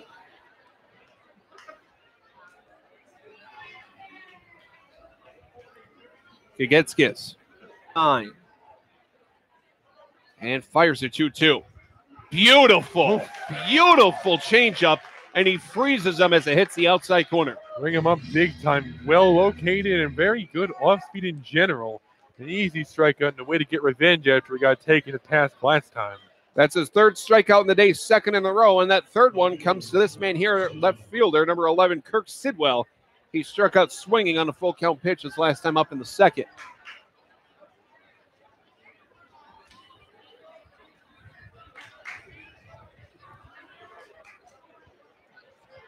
Gagetskis here with the first pitch. That one snared foul, well foul. And that one hopefully didn't hit a house, but I think it might have. Count is 0-1.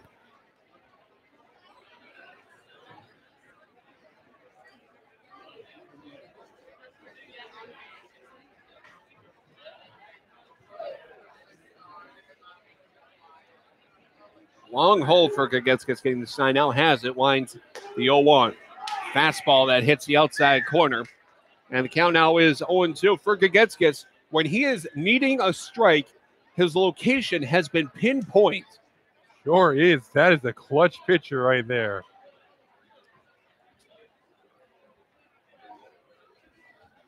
It's a 0-2 count. And he has to sign the pitch. Oh, just a nasty slider, and he fools him as this one goes outside to middle low. And that will end the ball game as Gagetskis strikes out the side in order.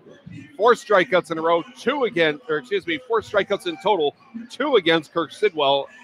And that will end the inning, 1-2-3. No runs, no hits, no errors, nobody left on. 3.5 innings in, and we now head to the bottom of the 4th. Bravehearts hold a 1-0 lead over the Pittsfield Suns. We'll be right back with more Suns baseball on the Pittsfield Suns Baseball Network. Did you know the 3rd leading cause of fire deaths for older adults is cooking?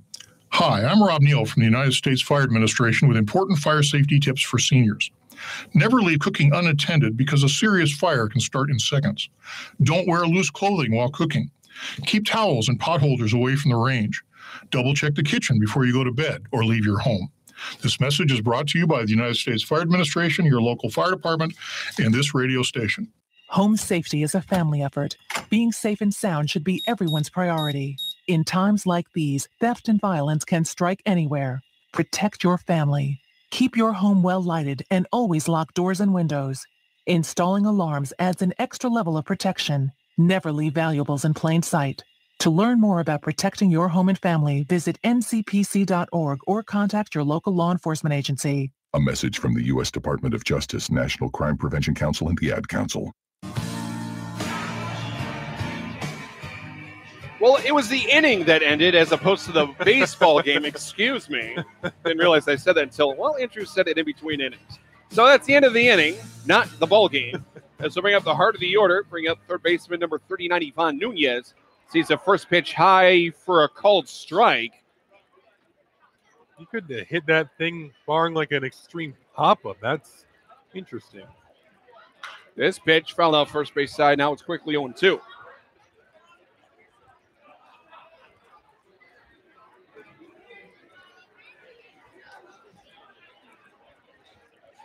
So Nunez, who crowds the inside corner of the plate. It's an 0-2 count. Here is the pitch. They pitch him up and in. Or I should say just up, not in, because, he's crowding the inside part of the plate. Nearly the same location as that first pitch as well. Just a little bit more in. 1-2. Curve, ring him up, called strike 3. No doubt about that one. That was a beautiful curve. Had a lot of bite to it. Started off a little bit high and ends around the lower corner part of the plate. Beautiful. It's about as good as they come. Another man who struck out looking. Here's center fielder number 20, Dave Matthews.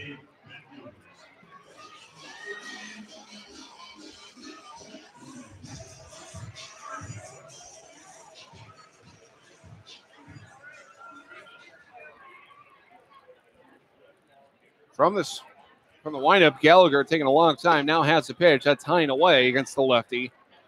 1 ball, no strikes. 1-0 from Gallagher. That one well in. Getting away from that one is Matthews. He's going to call time. Taking back in. Here is the 2-0. Holds off on that one, but it does hit the outside corner. Just clipping it. 2 balls, 1 strike. That one cut on a miss from Matthews, and now it is 2 balls, 2 strikes.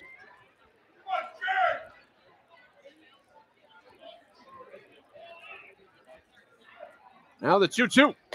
Cut on a miss for strike three. Another strikeout for Gallagher. His fourth straight, and he's got 6 on the ball game. He's just been playing filthy today, and I do believe that's actually 7 strikeouts. Indeed, 7 strikeouts on the day, and just in the middle of the 4th inning, he is just filthy today. It's been obscene to watch. Here's the second baseman, number 5, Brian McHale, the number 6 batter. The pitch looks good, but not sure where it missed. That must have been hot.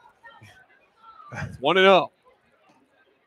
Pitch is low and away. Now it's 2-0. McHale is the only hit on the ballgame for the Suns, which was a pushed line shot down the first base line into right field for a double. Pitch is upstairs. Now it's 3-0. Gallagher has such a fastball that it's been very difficult to hit him because of how overwhelming he's been to this point. The pitch is in there, a called strike. Normally called a strike as opposed to the other day where we saw just a flip out from the home plate umpire. The 3-1, that's a hard hit shot to center field. The center fielder misjudges it, and somehow Pesci's able to regain his steps and is able to collect that one jumping up in midair. Breaking the strikeout streak at that. With an out streak, it continues. That is the 9th straight batter put away in order. Through 4 innings, it is 1-0. Bravehearts lead it. You're listening to Pittsfield Suns Baseball on the Pittsfield Suns Baseball Network. Are you prepared in the event of a disaster? I'm Jim Cantori, reminding you that the best way to make your family safer is to be prepared before disaster strikes. First, build a disaster supply kit with enough supplies for each family member for at least 3 days. Next, make a family communication or evacuation plan. Finally, stay informed. Listen to local radio and TV reports when disasters are imminent. For more information on how you can be Red Cross ready, contact your local American Red Cross chapter or visit redcross.org. Too bad about radio. Oh, what do you mean? Well, since television, hardly anybody listens to radio anymore. Oh, I wouldn't worry about that if I were you. There's a radio in use for every man, woman, and teenager in America. Really? Gee, I'd hate to think of them all turning them on at once. They do. Every morning. Who listens to radio? That go where you go, medium called radio. That's with you every night through the long commuter fight, and in the morning with your toast and mama lady. Oh, who listens to radio? No matter if it's summer, winter, spring, or fall. Who listens to radio? Only 150 million people. That's all.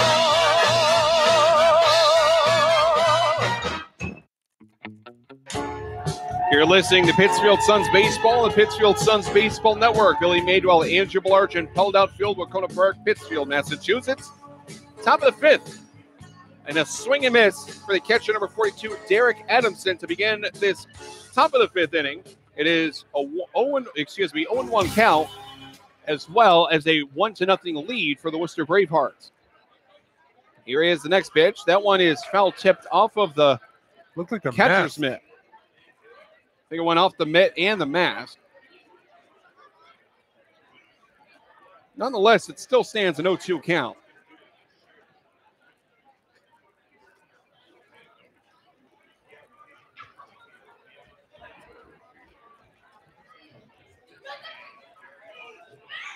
It gets with the 0-2, inside out swing, and Patrick Sullivan was unable to get there. Honestly, there was no way that he was going to be able to get there, but even if a dive, I don't think he would have gotten that one. Yeah, he would have basically had to have been like on top of the bag when that thing was hit. Difficult to blame him for that. So again, an 0-2 count. Gets has the pitch, and that one he tries to waste it, and he does so. So this one's outside, now 1-2.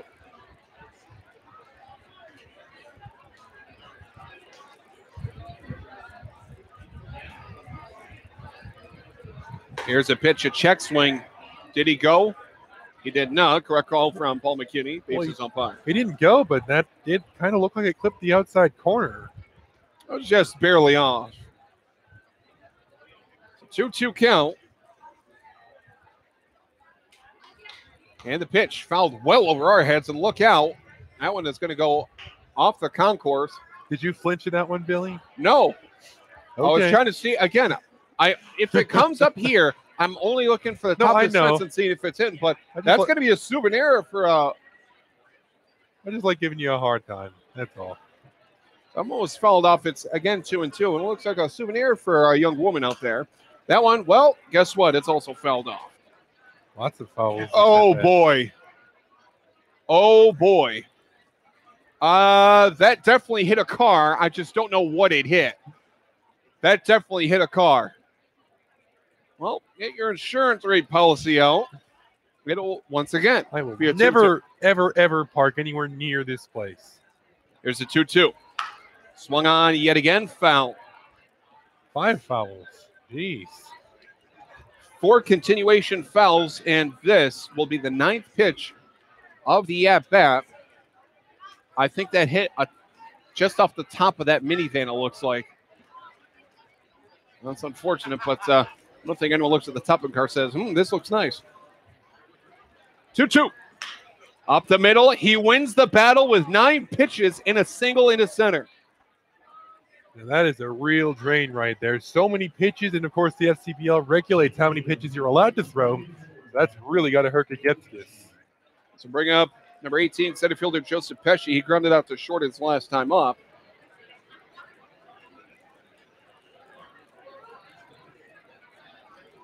Yeah, that's going to be trouble. Already 69 pitches from Gigetskis. But get this number, 50 strikes out of 69 total. Deadly efficiency to this point.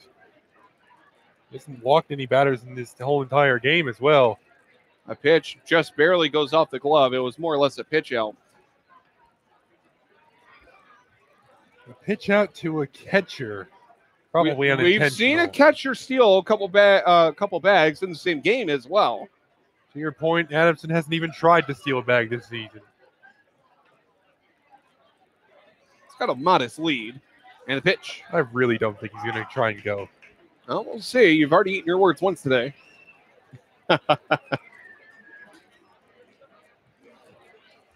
We've seen you say, hopefully he doesn't strike out. Then he strikes out. That was yesterday. I know. That was not 2 days ago. It was a few days ago. I'm just giving you a hard time this time.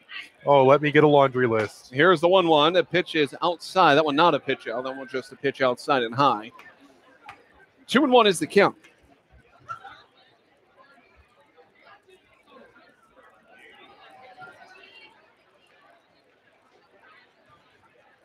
Getskis has a sign. Now shortening up his lead over on first is Adamson. 2-1. High fly ball. This one to right in between first, second, and right. Second baseman will reach up and collect the out. Good play there from McHale to call off Shade and Sullivan to collect the out. Just barely in fair territory and reaching well over his body to grab that one. Good coordination from McHale and the others on that play. He ends up making an important catch to keep a base runner off base. Now the leadoff hitter, second baseman number 1, Mariano Ricciardi, with a runner on first, one gone. Here he is, the first pitch he sees, swings at this one, goes well behind us. Onto the concourse. And that'll be a souvenir. No one count. It's a matter of where that one landed. Well, I'll have no way of knowing. This place is absolutely packed, though. At least 1,000 spectators. It is a weekend. The 0-1. That one misses low and in. And the count, a ball, a strike. Oh, here we go again. Number 1. Calm down, Billy. Calm down. Number 1 has a 1-ball, 1-strike count with 1 man gone and a 1-run lead with a runner on first. Calm down, Billy. It's okay. The runner does go, and this one is a line shot just over the head of the shortstop. Advancing to third is Adamson. Andrew, do you have anything to say? Definitely a hit and run attempt right there. I really don't think they were sending him because they wanted him to swipe a bag. Definitely a hit and run right there, and it pays off as he advances over to third on what would have brought him only over to second. And here comes Shalikas. Advancing to third on the play was Adamson as he was off with the pitch. much to the disdain of Andrew. Again, I really don't think he was intending to steal a base. It looked like just a simple hit and run there, and it worked to perfection. But again, someone who hasn't tried to steal a base and this season and as a catcher, again, I really don't think they were sending him because they wanted to swipe a bag. That said, devil's advocate, they wouldn't have tried to hit and run with a guy who couldn't at least have some modicum of running. Yeah, they wouldn't run with guys like Juan Uribe in his later years, or David Ortiz, or Prince Fielder, or Bartolo Colon. Don't you start with me with Barty. Oh boy. The greatest moment in baseball when he hit a solo homer. Pitch outside for a ball, and the count now 1-0. And the second best part of baseball in baseball history was the squib down the first base line to a good old throw right behind the back to get the runner out in the end of the inning. I remember that. Runners on the corners. Here's the 1-0. Pitch. Clips the outside corner. Good pitch. But especially with location for Kagetskis. I have never seen a home run trot as legendary as David Ortiz. Never. Never will, never have. That will just never, ever be beaten. Here's the 1-1. That one high for a ball. The count here 2-1. You said home run trot. Was about to say, Jose Bautista in the playoffs. He didn't do a what is that? A bat toss or bat flip aside. I'm talking about he didn't flip it. He just straight up looked, tossed it away. Okay, I'm talking about like the running of the bases. Yes. Runner on first, a delayed steal. Throw over to second is a delayed steal. They tried to ring him up, or put him in a rundown at least to potentially get some small ball, little league ball going, as the runner on third, Adamson, would have been off with the play. The throw was offline, and they decide, yeah, you can take second. It will go down as a stolen base for Ricciardi. So they were trying to have Ricciardi on a delayed steal, have the throw go over to second, and then the runner on third, as that one's fouled off, and now it's full 3-2. They were trying to make the runner score from third with runners on the corners, steal, delay the throw as he's in a pickle, then the runner on third would have scored home. That was the attempt there. And I wouldn't say it failed, but they didn't do what they wanted to do. But there is runners on second and third. Yeah, I mean, consolation prize, you get out of a potential double play possibility. That one is high fly ball in the center. A run's going to be scoring on this play, I believe. Here's Matthew with the catch, and they're going to try to tag him out at third, and let's see they do to the run score. The run does score. The run does score. It will go down as a sacrifice fly. J.P. Pine is not happy with the call. What's there to not be happy with? I don't think they should have sent the runner on second, but at least his team is getting a run out of the play. The run will score, says Anthony Inzero, and that is the correct call. Absolutely. So in the inning, one run off of two hits, no errors, and nobody left. We head now to the bottom of the fifth. It is 2-0. Bravehearts lead it. You're listening to Pittsfield Suns Baseball on the Pittsfield Suns Baseball Network. So here's my cell phone number, my husband's cell phone number, and here's the number to the grandparents. The number of the restaurant we'll be at. It's just down the block. And I told the neighbors you were here. So if anything happens, anything at all, don't hesitate to call. And what's your cell phone number again? I don't think I put that in. Honey. What? Honey, he'll be fine. Okay, let's go. I know you're right. The odds of a babysitter calling 911, 1 in 1,400. The odds of a child being diagnosed with autism, 1 in 150. You know the odds of autism. Now learn some of the signs. No big smiles or other joyful expressions by 6 months. No back and forth sharing of sounds or facial expressions by 9 months. And no babbling by 12 months. To learn more of the signs and more about autism, visit autismspeaks.org. Brought to you by Autism Speaks and the Ad Council. Back here in the bottom of the fifth, we're just going to recap what just happened. There was runners on second and third with one out. A fly ball for Alex Giannis goes into center field. Matthews elects to go to third on the play as Ricciardi was trying to tag up from second to third. The tag was in time. However, the run scored and hit home play home plate first before the out at third occurred. So it will go down as a sacrifice fly for Alex Gionis, but it will go down as an 8-5 double play over to third base where Chardy is out.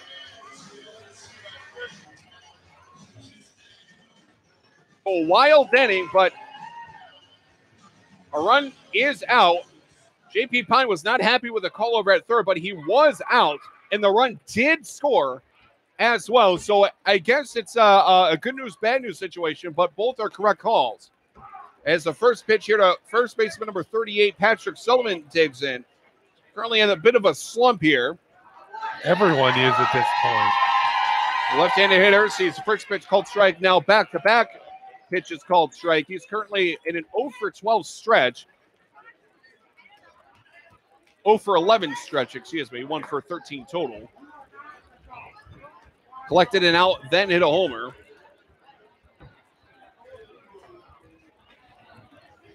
Pitch was low as that one is also fouled off.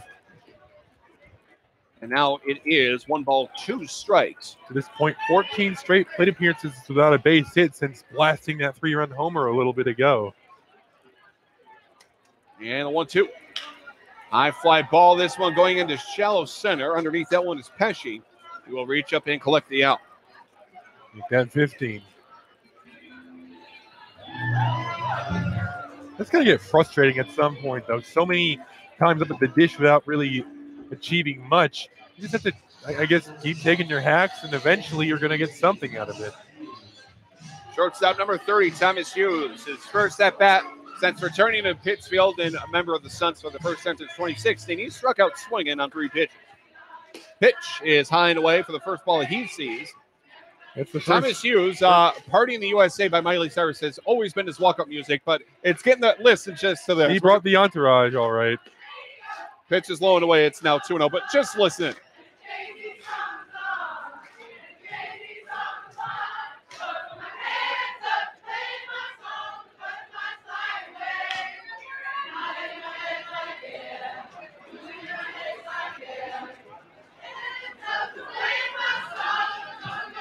He knows how to pump up a crowd with walk-up music. Call him DJ Hughes. Last pitch was fouled off. It's 2-1 as this crowd is really into this contest now, thanks to Thomas Hughes for the second straight time that he's been up. Here's a 2-1. That one misses high and in. Now it's 3-1 to Hughes. 3-1. That one does hit the outside corner. It's full. 3 balls, 2 strikes to Thomas Hughes.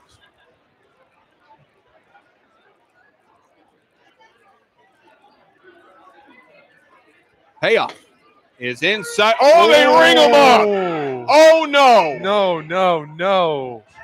Where did that no. Where? Enzo warning Gedman, but Enzo's having a bad day at the plate calling balls and strikes. I hate to admit it, but it's just the truth at this point. That one was well inside by at least 2 inches on the inside chalk line of the right-handed batter. I don't understand, where that hit the zone. I get you don't want to, show up the ump because he didn't really wait on the call, but maybe that's because he thought it was an obvious ball call. Well, that one is outside to Taylor Beer. He grounded out. The count is 1-0. Gedman, obviously and visibly with the body language upset. The 1-0, that one misses. Count is 2-0. Jeez. That was brutal. Here's the 2-0. That one is snared foul down the left field line. Foul way out of play, and that one's going to go out of the ballpark. Count is 2-1. Well, it officially goes down as the 8th strikeout for Gallagher. That's officially 2-1. It's outside and low, now 3-1. Oh, okay, that was in the same exact area that he just rung Hughes up on a little bit ago. I don't understand that. This one chopped over towards first. And with glove by Gonzalez, he's going to sprint over to first himself and collect the out for the official final out of the inning. And here comes Gedman to collect the bat. He's talking with Enzero. Oh, boy. And they're going to have a chat of which... Enzero looks mad, and he has no reason to be mad. Oh, boy. Gedman was also looking a little tense as well. Well, for obvious reasons, that one was well inside But by tell at least me, 2 or 3 inches. why does Inzro look like he's about to flip out? Like, Inzro looks steamed. I don't understand why he, of all people, would be steamed. Yeah, Gedman looks like the one trying to tone it down here. Oh. He's obviously upset with the call, but Inzro came to Gedman, not the other way around. Yeah, and Inzro's being aggressive over there. Oh no, you don't want to see. I don't want to see this. Come on. Obviously, you're not going to overturn the call of this. Well, no, of course not. But I mean, you don't want to see. I don't know, a discrepancy get too far. You know. Hey, everyone's walking away. Everyone's staying in the game. No one's fuse has been burnt quite yet. It's a 1-2-3 inning officially. Back up from the net. Back off the net.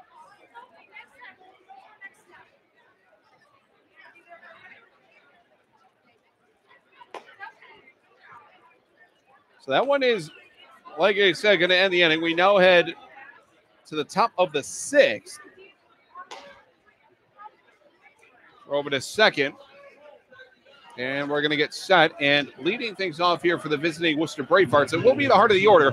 Michael Akari will take in. He's 1 for 2 with a single and an infield foul pop out to third base.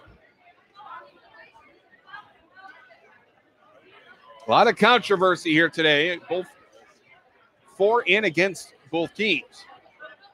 There's a windup against the lefty and the pitch. Akari sees the first pitch in the dirt, 1-0.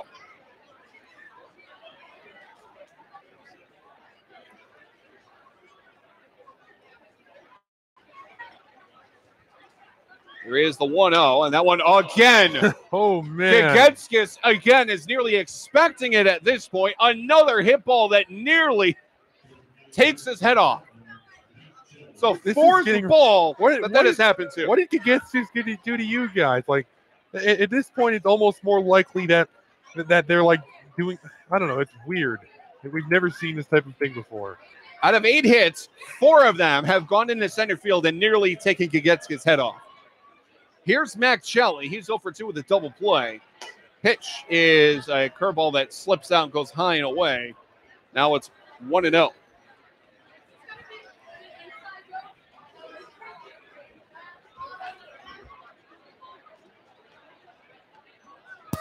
Pickoff move over to first, thrown well away. Advancing over to second. Easily will be Akari on the pitching error. What a miserable pickoff throw. Jeez. Looked like he kind of just like tossed it at the ground a little bit. Like just not even really tossed it, just kind of pushed it in a way.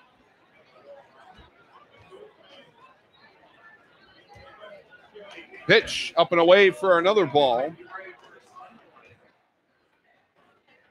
Now it's 2-0.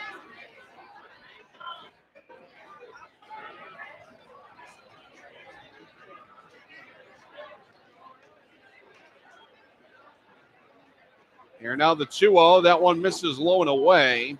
And now it's 3-0 to Mack Shelley. And for obvious reasons, Kagetskis is easily shaken up after 4 shot singles into center and nearly gets a piece of him. That one drops low for a ball, and that'll be ball 4. Here comes Gedman. Well, when you hear about, like, oh, this pitcher's doing this to try to get out of the inning, you don't usually think he's doing it to survive the inning. Like, at this point, he probably just wants to survive the inning.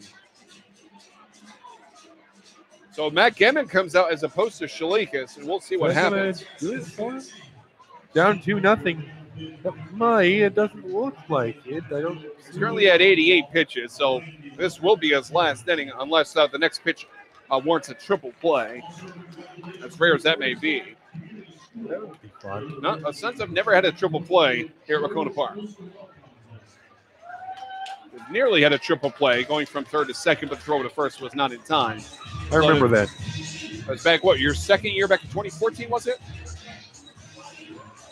I'm not sure, but I definitely remember it kind of almost happening. Weren't they playing Martha's Vineyard that day? I think that, yes. Gedman and JP Pine both talking with Anthony Inzero now. So a little bit of mutiny, if you want to put it that way, at least. Leading number 36 for the Suns is warming up in the pen. That's a right-handed hurler. Can't see if that's 36, but yeah, Suns getting in your face as much, I would imagine, Billy. Pitch is low and away, and that will assure that this will be the final inning for Gagetskis. He can get out of the inning without giving up 2 more runs. He can get a quality start out of the whole affair. Pickoff move over to first, and he throws it away yet again. Wow. Wow. That may have been the worst pickoff throw I think I've ever seen. Now hold up 1 second. Don't rule it an error. They ruled it a balk. That's why Anthony Inzero had his arms up in the air. That is not an error. That is a balk. You know, I was thinking, like, oh, you better watch out, because I was watching him make the throw, and I could see his legs, and it was like, ooh, that might, but they didn't get called, and then I saw that. Even still, that was, I don't know if it was influenced by Anthony Inzero calling it off, but whether it was or wasn't. He broke the 45-degree plane, I believe. Yes, exactly. I believe that was the call. So it's a balk, not an error. Either way you spin it, that wastes a runner on first base to, well, it wouldn't get him out of the inning, but it would minimize the chance of damage a lot with a double play. So it's still a 1-0 count. Quarter infielders are in. The pitch is high and away. The count here now is 2-0. And Gagetskis is he's ending his tenure on the mound here tonight, as it's obviously showing. He's obviously gassed and shaken up with 4 singles to center that nearly took his head off. That one foul tip into the mitt there of Mier. The count is now 2-1.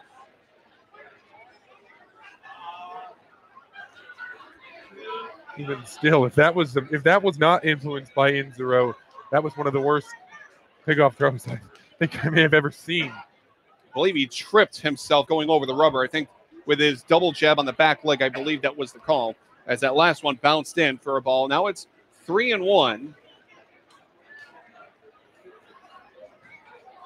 And if Hansen reaches, I'm more than positive that will bring in the reliever. Absolutely, at this point. That one is low, and now that is 4-1, as that will walk him. Not going to get him out of the game yet, it doesn't look. And yeah, the Sun making it very difficult to tell who's in the bullpen, but it looks like they're going to try to wait for the Sun delay, it looks like. They get a fresh arm in there. The bases are loaded, and there's nobody gone, so this spells trouble for the Suns, as they're already down 2-0. Here's the lefty, Jack Gonzalez. That one is low for a ball. The count here is 1-0 to the lefty. Last time up for Gonzalez, a strikeout looking. He does have a solo homer.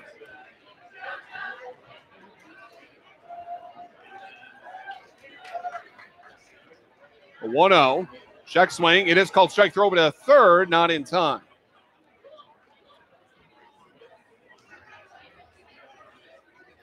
Respect the effort, of course. It's something, though.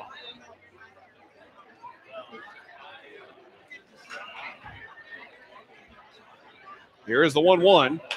High fly ball going to shallow short. And he will make the catch. No infield fly roll. Good play from Thomas Hughes. A humongous out of that. It doesn't advance any runners. It was 1 out, a ground ball, and he could still get a quality start out of this. Was that a pun?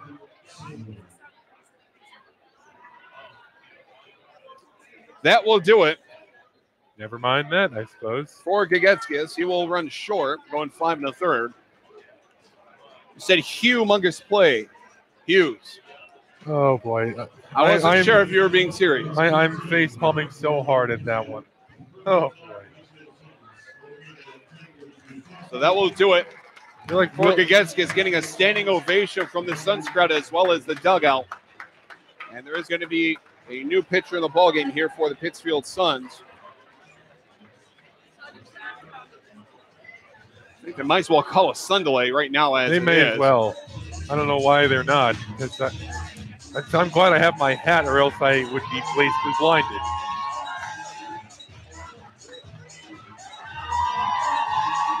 there is a new pitcher in the ballgame for the Suns.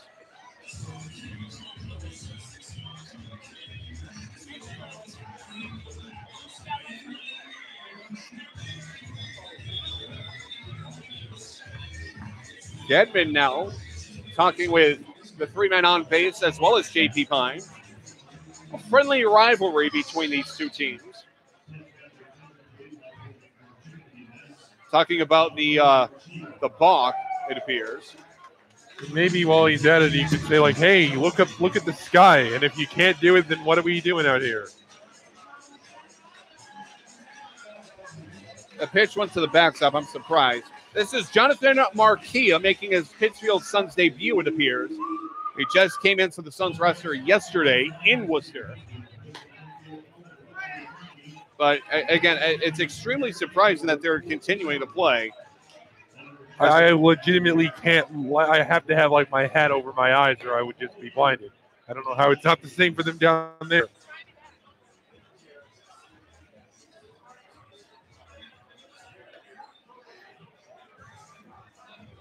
$7:30 nonetheless.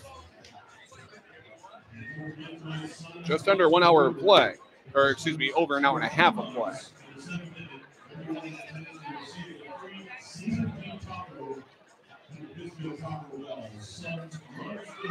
Marquia, 5'8", 150 pounds, out of St. Joseph's College of Maine. He's going to be a sophomore there. He resides in Chicopee, Massachusetts.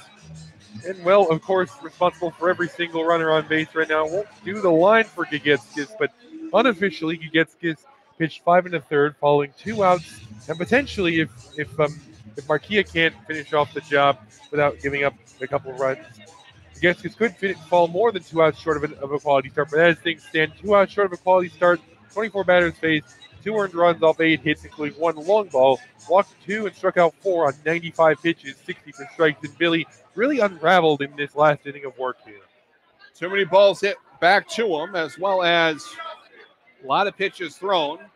So he's obviously shaken up and then gassed, and he just kept throwing it up. And when you throw it up, that normally tells you as a spectator as well as a coach scout that it means you're gassed. Bases are loaded with 1 man gone. Left fielder number 11, Kirk Sidwell, will try to not duplicate what he's done the past 2 times, and that is strike out twice. Time is called.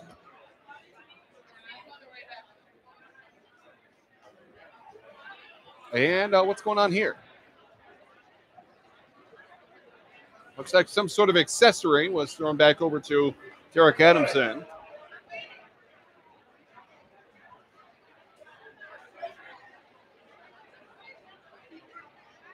Play ball, says home plate umpire Anthony Inzero.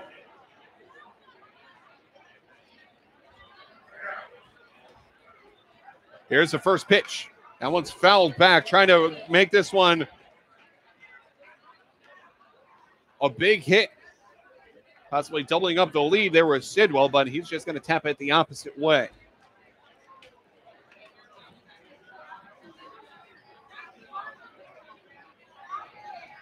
Been a rough day for Sidwell on the day, but with a new pitcher on the mound, maybe he can redeem himself. Now the 0-1. Now 1 high and away for a ball. The count here now 1 ball, 1 strike. Bases are loaded.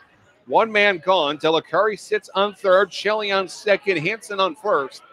To number 11. A 1-1 with 1 out to number 11. Oh, here we go. Yeah, here we go, Billy. So many ones. Pitch. That one just a bit high. 2-1 the count. Nowhere to put him. You have to go right at him. And I'm not talking about the on-deck man, Adamson.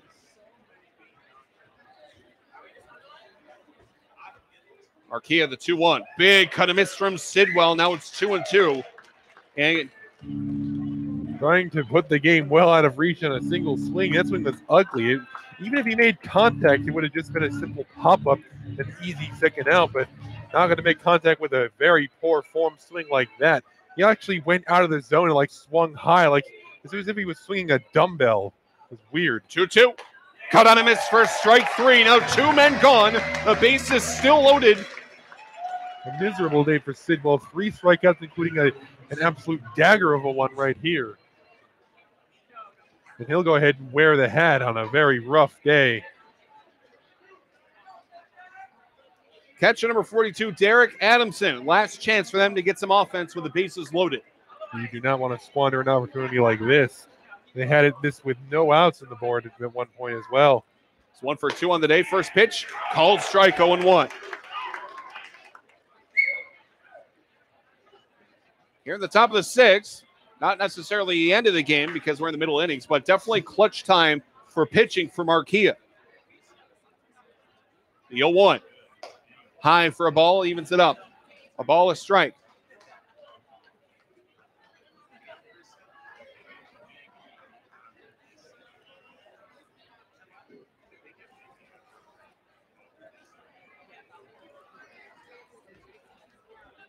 One, cut on a miss, 1-2. Another very poor swing. He swung that like he had both hands in the bat for like a second, and I don't know if he slipped on that swing or what, but like once the swing came across the plate, he was doing it one-handed. That was an ugly swing.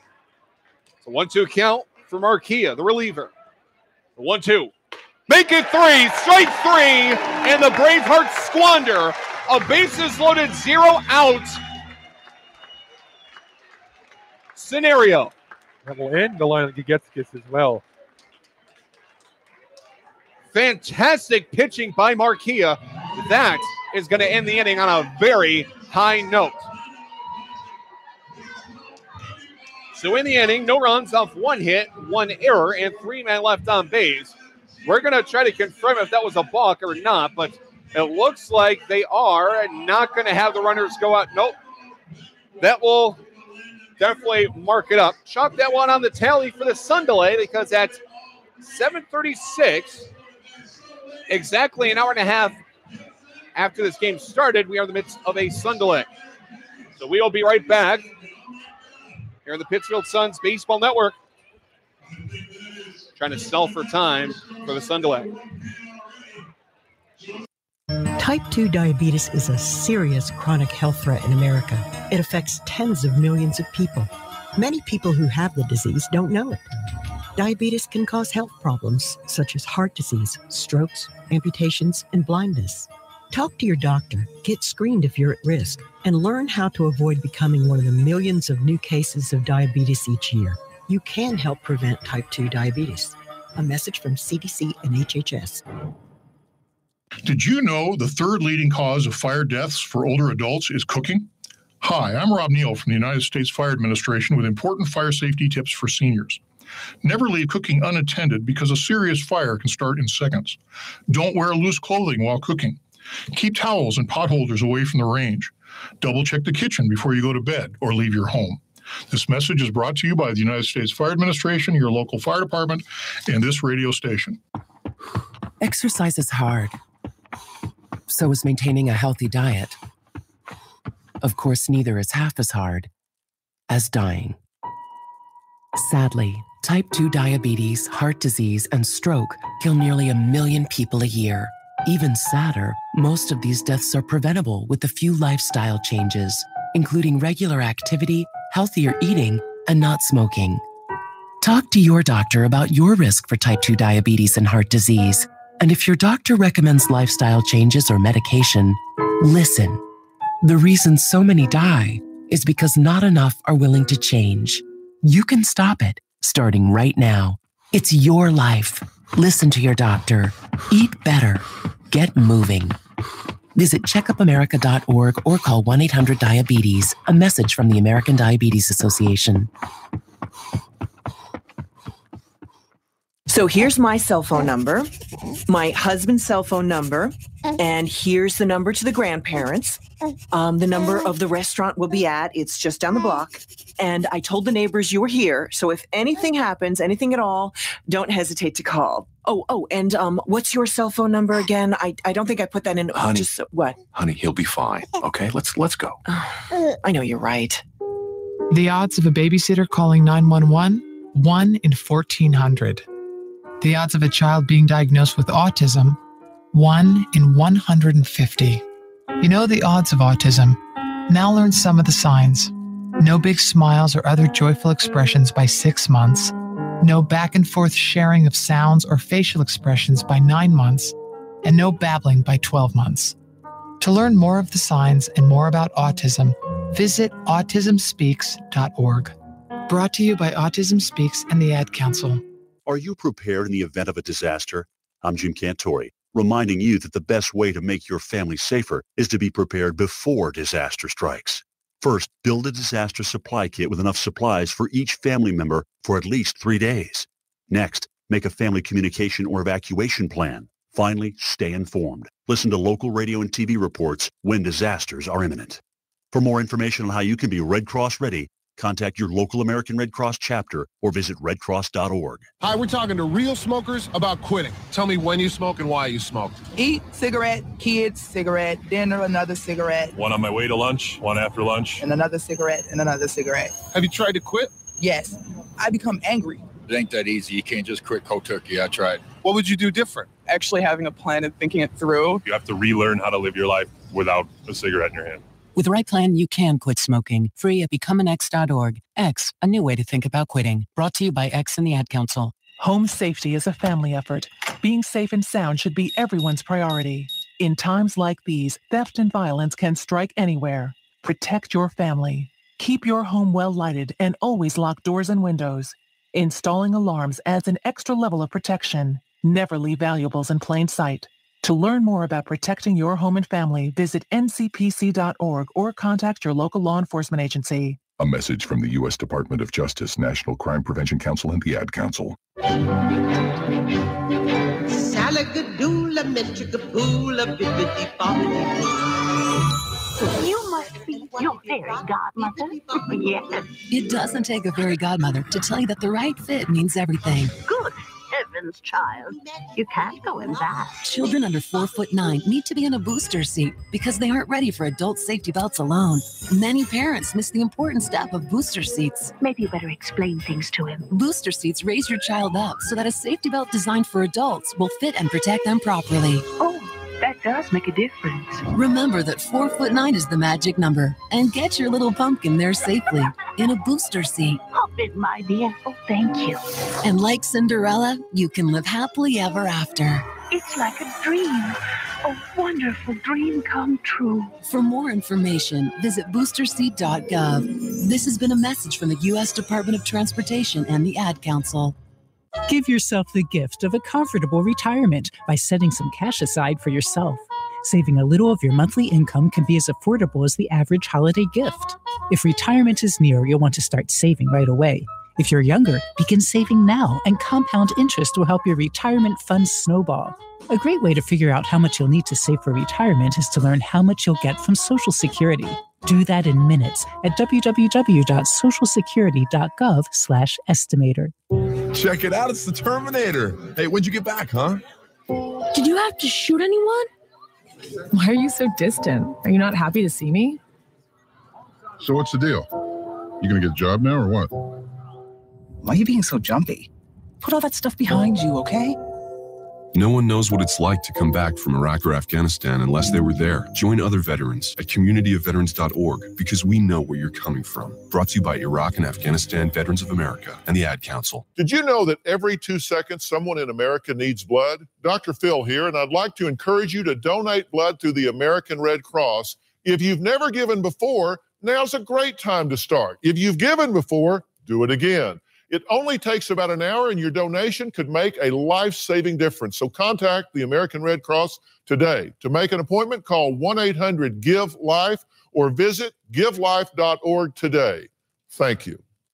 Getting your child home safely. Tap your heels together 3 times. Is just a click away. There's no place like home. But making sure your child is in the right seat is just one of the steps down the road to safer travels. I don't know how it works. Find the right seat for your little one's age and size. There's no better way to get home safely. Know for sure that your child is in the right seat. How can I ever thank you enough? Get all the facts at safercar.gov/the right seat. Brought to you by the National Highway Traffic Safety Administration and the Ad Council. They're your friends. They're your neighbors. They're even famous entertainers. They're teachers. Okay, class, settle down. Open your books. They're scientists and astronauts. They're hams. They're 650,000 strong, and they're just like you. Earning your amateur radio license is easy. Just contact the American Radio Relay League at 1-800-326-3942. I have a passion for the environment. That's why I serve in the United States Coast Guard. We monitor commercial vessels, making sure our ports and waterways are safe and clean from oil or other hazardous material. We patrol our fisheries, protect marine wildlife and their habitats. With all we do, it's about protecting America. Were you born ready to protect America? Learn more at GoCoastGuard.com. Sponsored by the United States Coast Guard in cooperation with the Massachusetts Broadcasters Association and this station.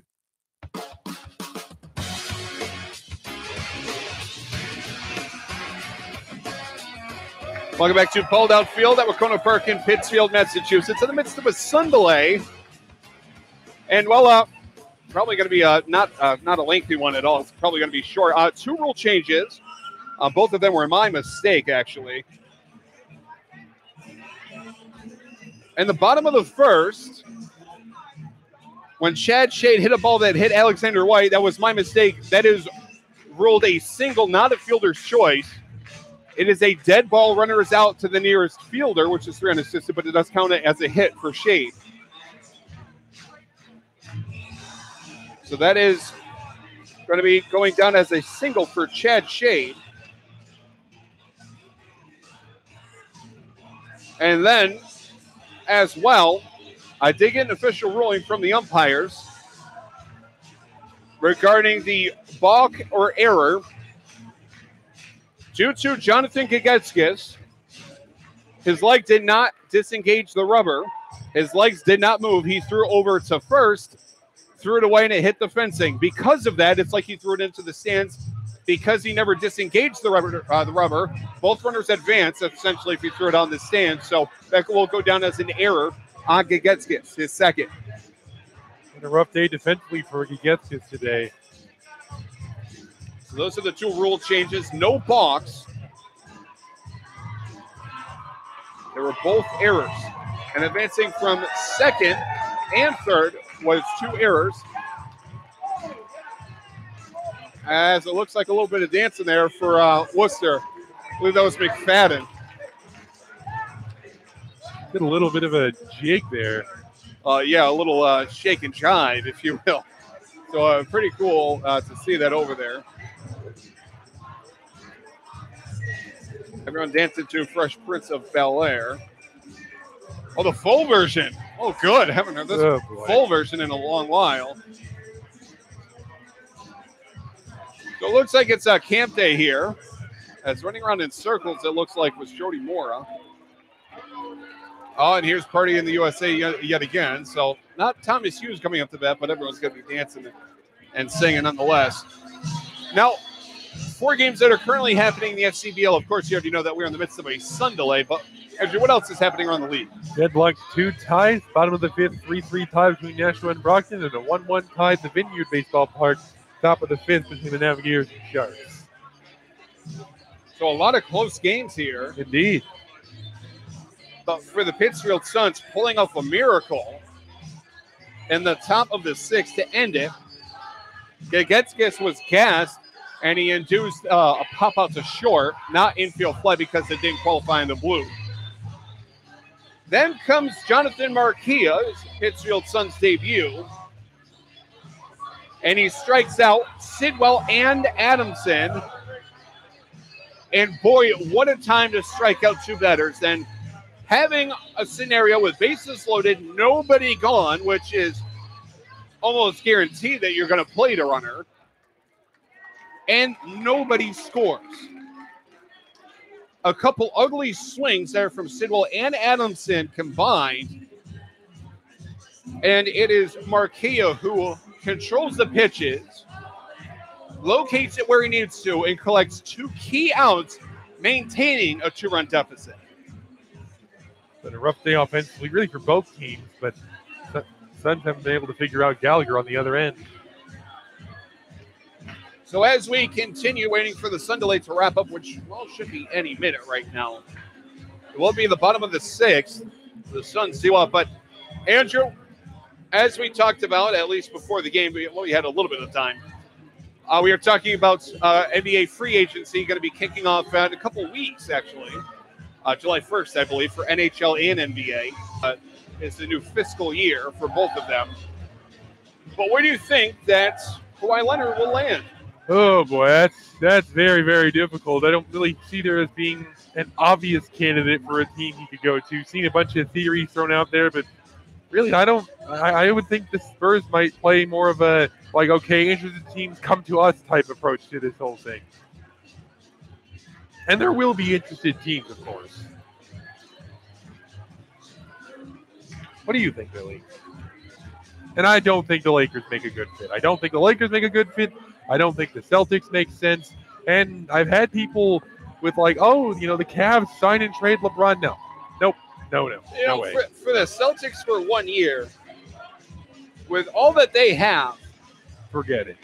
Forget it. No. It's an extreme dark horse. Yeah, I would say it's the darkest of dark, like so dark you can't see it in broad daylight type horse. It is a big market. It's the third, or I should say third biggest market, excuse me. I was thinking of New York, LA, then Boston, but Boston is a large market, but not that large. No way. It'll be troublesome for the assets, for what you've been trying to do. Same thing with LeBron James going after him. It just does not make sense. No, I don't have a clear-cut favorite for Kawhi Leonard, but I have 3 teams that I would basically bet my savings he wouldn't go to, and I just told you, the Cavs, the Celtics, and the Lakers. No way it's going to happen. No way. Flat out no way. Just forget it. Forget it. So the Lakers is the obvious choice for something. You have, again, giving up the Supermax. For the next upcoming year, he could sign out, 5 years, $219 million? Is giving up the Supermax because, well, drama. Why would I also don't understand. I don't think the Spurs would sign him to a Supermax. Like, he's not at this point. Talent-wise, absolutely worth it, but they've seen what's happened with him this past season. That's not Supermax fault. That's not Supermax stuff. No way. It's so hard to say between. You know what a dark horse could be? The Indiana Pacers. Would they give up? That's a good question, but they have young pieces. They have high draft picks. Like they could make it work. They gave up a lot. They really kind of freed the books when they sent away Paul George this past season. You know, I could see it happen if I had to pinpoint one team, and I would say extremely outside chance. But if I had to pick one team to contend, don't sleep on Indiana. If it wasn't for the salary cap coming up and being inflated next season, I was going to say a different team, because you could do a sign and trade. That sign and trade, I would think, would be I would say maybe with the second round pick, maybe a Donovan Mitchell trade with Kawhi Leonard. No way. Why would Utah do that? Why would they do that? To get at least something going. I know you're giving up a second-round pick as well as Donovan Mitchell, but for Donovan Mitchell, he's really resurged at where he is. Yeah, gun to my head, and I would never take that trade. Oh, who else am I thinking of? Excuse me, not Donovan Mitchell. I said the wrong name. You're not thinking of someone like Ben Simmons, are you? Oh, no. Okay, just making sure. Who was I thinking of?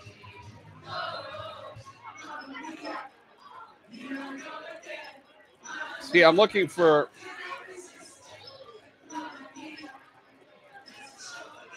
with the Pacers, actually, you know, that is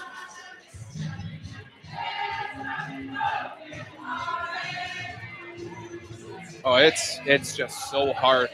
Yes, it is. It is.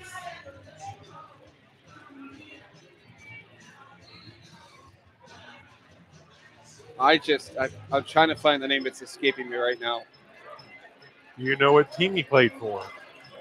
Pacers. Send a bench player, and oh my goodness, this is going to catch me. I know I'm going to feel ridiculous. Yeah, I'll bail you out here. Give me a moment. Again, if it wasn't that, I wasn't thinking of him. I was thinking this is, of course, only if the salary cap didn't increase next year. I was going to say not Donovan Mitchell, but a second-round pick in Victor Oladipo, potentially. No. That is, again, if the salary cap wasn't inflating, but you factor that into that, as well as what the Spurs already have, it's too much of a struggle. I could not justify that type of trade if I was the You're Pacers. thinking, what was it, Bogdanovich? Yes, that's who I was pointing to, and I was thinking, like, is that who you're referring to? I would think about that. Going small for small doesn't make sense. You can always get a small forward in the draft or trade it with a different team. Well, then why are we talking about anyone trading for Kawhi Leonard by that logic? Going small for small, I just don't think would fit. That being small forward to small forward. Yeah. Oh, it's... yeah, exactly. I don't think there's an obvious candidate. There can't be. I mean, given the circumstances, exactly, there can't be. It's a bit finicky. Yeah, that's the perfect word to use as well. But I will tell you right now, 3 teams it will not be the Celtics, Lakers, and Cavs. No chance. I can't see the Cavs. I can see the other two as being players, but I would take it to the bank. It won't be either of them. Really, I'll put anything down on that. What other teams could he go to? I mean, I mentioned the Pacers as a dark horse. A few other dark horses, Oklahoma City? Yeah, I was just about to say the Thunder, maybe, but what do they have to give up, really? Because Paul George is, I don't want to say it as a lock, but practically he's going to the Lakers. I don't know about that, actually, based on what I've been hearing. He could return. There's always going to be things that three are like, oh, this might happen, this might happen. Well, then by your logic, how can he be a lock to go to the Lakers? That's where he wanted to go in the first place. He's from LA. I mean, over the course of a year, a lot has changed. Like maybe he, I like my home in Oklahoma City, or I like my teammates, or I like X, Y, Z, or I found this out about the Lakers. That's a bit of a turnoff. A year is a long time. Look in the camera right now. Yes, you can see it. Jordy Mora dancing to this song. Now well, the sun is gone. We're, again, just waiting, and I'm not sure where the umpires are, but we're set for baseball, just waiting on the umps. I mean, given how today is... we'll cut you off right there, Aaron. Yeah. We'll cut you off. Yeah, good idea. So, that's tough. I would say, it's very tough. I would say Oklahoma City, it would be in the top. But again, what are they going to give up? What are they? I mean, the closest I can come to is a sign-in trade with Paul George. That's the closest I can come to something conceivable. The one trade that would be automatically vetoed would obviously him going to the Golden State Warriors. That would be vetoed in a heartbeat. So, wait a minute now. Wait a minute. We're talking about. I know this is different. We're talking about. LeBron James is going to visit the Golden State Warriors. We're talking about that garbage. But it's exactly that garbage. Yes. But I mean, at that point, really, why would we play basketball if something like that were to happen? But for what it's worth, for whatever it may be worth, which may not be the paper it was written on, LeBron is possibly going to visit the Golden State Warriors at some point this offseason. Which I know, Billy, I agree with you.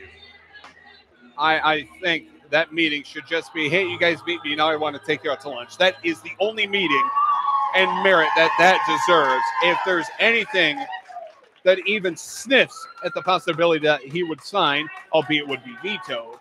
No, wait a minute. You can't really veto a signing. Okay, I don't think I've ever seen a signing be vetoed. Fine. That would. I mean, if you could do that, debatably they could have done that when Kevin Durant went there a little bit ago. Debatably, because look at what that's turned into. It's turned into a why bother playing the regular season and playoffs. Yeah, because you're playing the Warriors, for more of a paycheck. Right, instead. yeah, right. The Warriors have won easily these last 2 years. Debatably, if you could veto a signing, you would have just cut the stuff right then and there when Durant went there. I'll give. And by the way, I would vehemently disagree. Even if LeBron hypothetically did sign, I would vehemently disagree that it would be vetoed. Even though the obvious ramifications it would have is that, oh, wow, this super stacked team got even more stacked, I would vehemently disagree with the veto.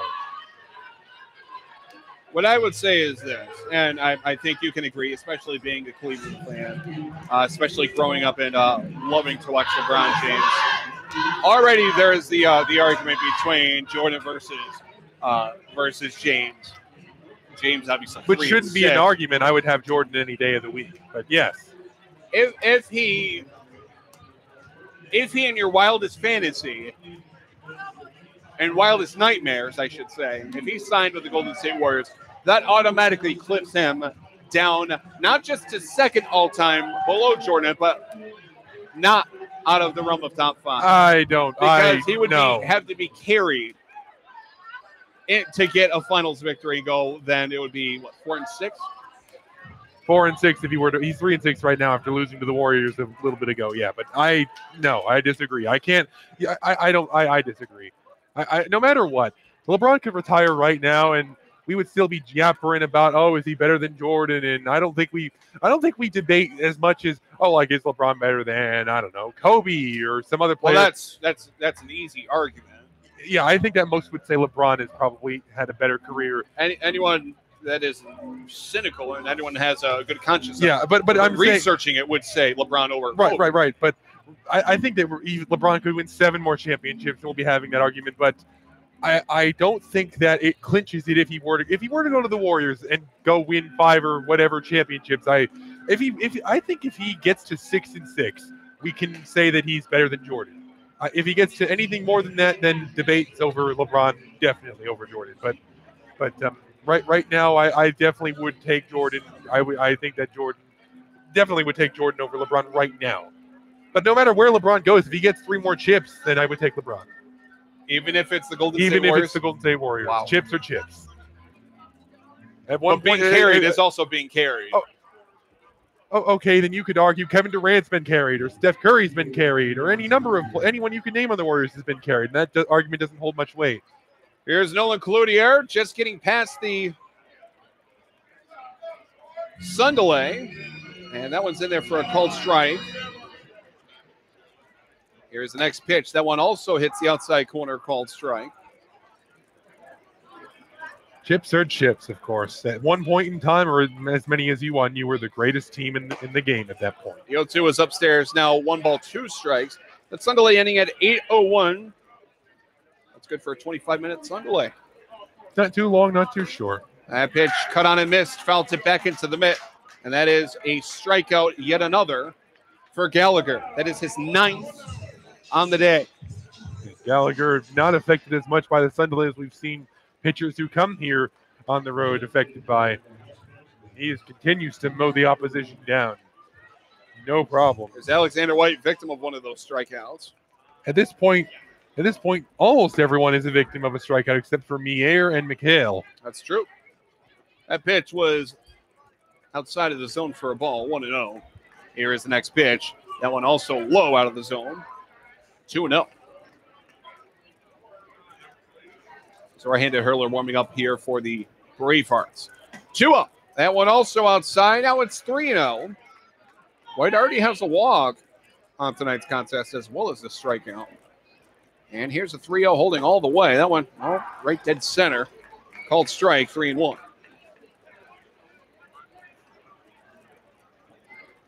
3-1. That one, chopper headed towards third. Grabbing that one's Hansen to throw to first in time. Hey, look at the second out of the inning. Someone didn't get struck out. That's kind of the way I have to feel about that because Gallagher has been ruthless so far. Got a little bit behind on the count there, but no harm, no foul as he easily recovers. His right fielder, number 18, Chad Shade. He's 1 for 2 with a stolen base. He was also caught stealing. At 78 pitches, very much a long shot. He doesn't come out for the next inning. Is that 78 pitches? That's right, 78 pitches. That one in there, a called strike, now 0-1. He would qualify to come out to the next inning. However, with the sun delay factoring into that. That is true. That is true. But tell me, Billy, does he look like the sun delays affected him much? He looks just fine to me. So no 2 count after that changeup hit at the knees of Shade. Here's the 0-2. Swung on, fouled off, and that one, is that a fair ball? No, I'm just kidding. Yeah, right. That one hit off the grandstand. This is not cricket. This is not cricket, Billy.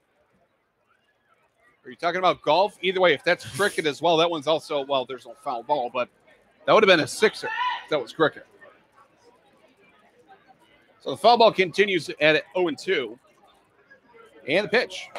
Cut on and miss. 10 strikeouts on the day for Patrick Gallagher. What a horrible swing that was, but I don't really even blame him because it's been, this time today is gone, really. In the inning, no runs, no hits, no errors, nobody left on. 1-2-3 inning, and Gallagher's possible final inning. We'll see.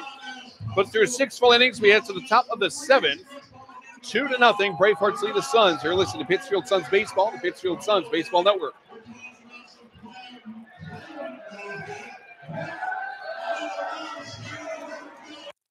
Type 2 diabetes is a serious chronic health threat in America. It affects tens of millions of people. Many people who have the disease don't know it. Diabetes can cause health problems such as heart disease, strokes, amputations, and blindness. Talk to your doctor, get screened if you're at risk, and learn how to avoid becoming one of the millions of new cases of diabetes each year. You can help prevent type 2 diabetes. A message from CDC and HHS. In times like these, violence in our schools is a reality, so it's important to know what to do if a dangerous situation arises, and also how to prevent it. Kids, never bring a weapon to school, and if you see a student with one, or even hear someone talking about having a weapon, report it immediately. If something doesn't seem right or look right to you, speak up. If someone you know is showing signs of anger, or if you are feeling out of control, tell someone. If you feel threatened or bullied, tell someone. Violent acts often start out as small disagreements. Tell a parent or teacher if you see an argument taking place. It's better to let someone know about a disagreement before it gets out of hand. Let's put an end to these tragedies. Ask your school to adopt an anti-violence program. Visit ncpc.org to learn more about how to keep your school safe. That's ncpc.org. A message from the U.S. Department of Justice, National Crime Prevention Council, and the Ad Council.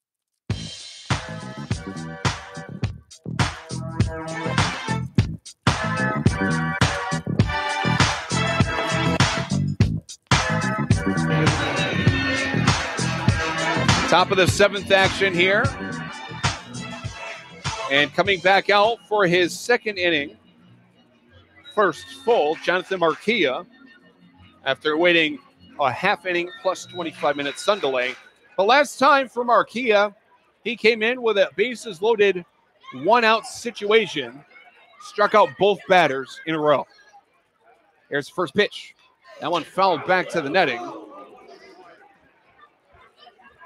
That one's going to scare you any day of the week, especially if you're not paying attention. No 1 count. And then you would say you didn't flinch at it, I would assume. Anywhere downstairs? Oh, yeah, I would have. At least you're honest. At least you're honest about down there. This one lifted, foul first base side. Patrick Sullivan looks like he's going to run out of room. Let's see. Yes, he will. One bounces out of the ballpark. No, it's 0-2. No, normally on a normal day with this netting not here, let's say 3 years ago, 2 years ago, excuse me. If this netting's not here, you can bet your backside I'm going to be ducking and flinching. Now that this is here, no, I'm just trying to see if it's actually going to hit up on that fence or if it's going to go all the way back beyond the concourse. Marquia has the sign. He works exclusively from the stretch. And the 0-2. That one looked like a breaking ball curve slider, but it misses low and away. And a good waist pitch. This one starts on the outer corner of the plate and breaks well outside. A good waist pitch at that. Now the 1-2. Change up. This one lifted deep to left. Going back there is Cloutier, and he's going to reach up and collect the out as the ball just dies out there in left field. Yeah, real can of corn out there in left field. He takes maybe 3 or 4 steps, and that's all he has to do to get this thing. As you said, Billy, it just died. Second baseman number 1, Mariano Ricciardi. He's 2 for 3. And when I said that he is a slap hitter, he's also a push hitter. All 3 balls that he hit in play in his 3 at-bats, they have been gone into left field. One was a flyout, the other singles. Here's the first pitch. That one's up the middle, going to Shade. He will backtrack 3 steps exactly and collect the out. More or less the same thing for Chad Shade. And as Billy said, he only had to move about 2 or 3 steps. An easy, lofty inning for the outfield. If you're going to continue the cycle of outs of flyouts in the outfield, you're going to expect Alex Gionis to fly out to right. But that's in the realm of, well, what are you going to bet on next in Vegas? Gionis is 2 for 2 with a sacrifice fly. He will set from the stretch at being Marquia in the first pitch. Oh, slow curve and a beauty as he backdoors him there. You heard downstairs a whistle from downstairs because that one was absolutely gorgeous. Throws him up solid. Beautiful pitch. The 0-1, this one bounces up. Well, with a beautiful pitch, you see not so beautiful. A wingman that's not necessarily the prettiest. That foul Beauty and the Beast type thing. Is that a joke towards my wedding next year? Absolutely, and you know it. Yeah, I thought so. We're actually getting close. Real close. I believe me, I know. Oh, and it's also close in terms of the date as well. Yes, that's what I was talking about. The pitch is in there. Our call strike 1 and 2. No, that's what I was referring to. I'm giving you a hard time again, Billy.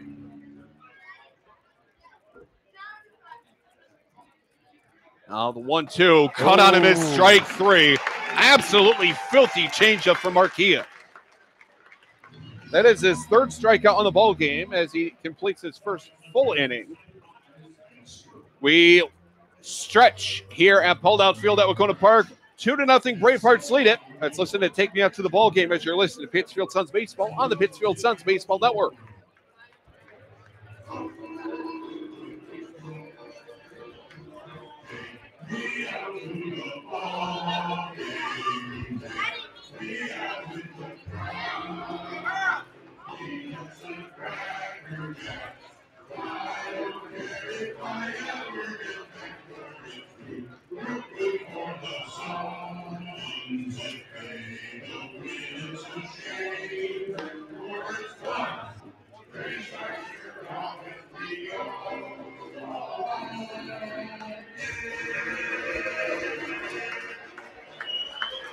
Coming back out once more is going to be Patrick Gallagher, who's already got 10 strikeouts. But, Andrew, to your point before we left break, yes, we're getting close to my wedding, 371 days away. Counting down the days. I'm sure you are. That would be quite the day for you. And if we have a Pittsfield Suns game, well, you might see me with the tux here. Just kidding. You'll be covering the duties for that. Now for the Suns, bottom of the 7th, they trail by 2. They have 9 outs to work with, but they have a lot to work with as well. The last time there was a Pittsfield Sun on base was all the way back to begin the 2nd inning. Brian McHale with a double. Since, nothing. Well, Billy, are you sure you could just do something during 7th inning stretch or something? I don't think I'm that quick. The pitch is upstairs to Yvonne Nunez. The count is 1-0. You know, shotgun. Why not?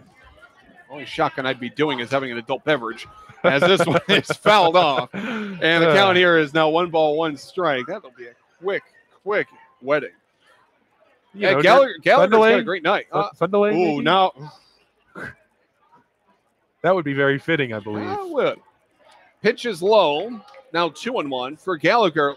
This line is absolutely atrocious. By that, I mean in a good way. 2 walks, 2 hits. 1 was a double. 10 strikeouts. That's it. And he's retired a lot of men in a row as that one is well away. Now it's 3-1. You can tell he's wearing down a little bit on the mound as he's gotten himself into a little bit into a few unfavorable counts in the last inning or 2 of work. But believe me, if that's the bad side of his pitching, oh boy. I mean, you look at the 15 men he retired in a row to this point. That's one a high fly ball going to deep center field. Pesci going back, and he will get underneath this one and collect the out. 16 men recorded out in a row for the Bravehearts pitching and defense. Gallagher has just been ridiculous today. All those strikeouts, really also using his defense to get him out of bad counts. Of course, a humongous 180 turnaround from the defense on yesterday when they gave up all those runs on unearned runs on sloppy errors. Not been the same today. New pitcher, new confidence, and better confidence. Pitch is outside of Dave Matthews. They count it as 1-0. Of course, you do figure this will be Gallagher's last inning of work, as it actually will be, as he sits at 88 pitches. No way around it. This will definitely be his last outing, his last inning of work. Well, it's been one of the best pitching performances in the league this season. Pitch is up and away for a ball. Now it's 2-1. Were it not for FCBL regulations, he could go the whole game. Oh, yeah, definitely. 2 on a high fly ball going deep to left. Going back is Sidwell, and this one's going to go all the way to the wall. Advancing all the way to second on a 1-out double is Dave Matthews. And finally, for the first time since the beginning of the second inning, the Suns get a runner on base. It's about time the Suns offense comes to life. Geez, the first base runner period in 5 innings. And I believe that was also off of a double as well. I believe J.P. Pine is going to pull Gallagher, who's pitched absolutely phenomenal today. Unfortunate ending to an otherwise astounding outing. I wouldn't call it an unfortunate. I'd say very human. Well, just ending giving up a double after all the guys you struck out and retired is not how you wanted it to go. But, well, you know what they say. Sports usually end in a sad face, you know? Most of the time, yeah. Unless you're like the championship team, you know?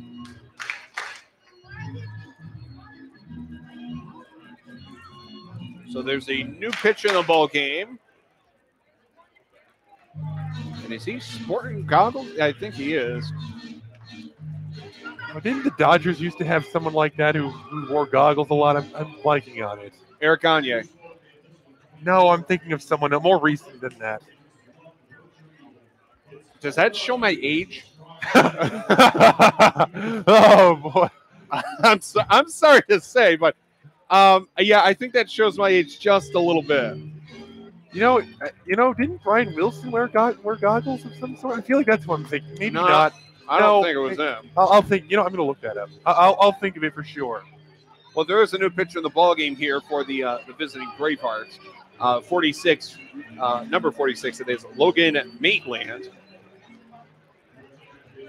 As for Gallagher, he has had an absolutely tremendous outing, going 6 1/3, but getting pulled to preserve the arm, of course.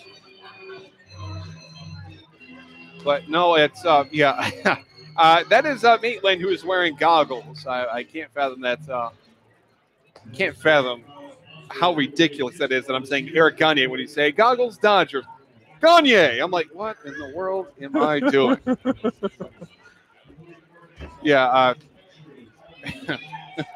Growing up and playing when you had the option of wearing goggles in video games, well, I was one of the guys that did, even though I didn't wear anything, because I looked at different sports, presumably basketball, thinking of James Worthy with the Lakers, going with just flesh in the white goggles. It was a fashion sense in 2K games early on, and then I played them for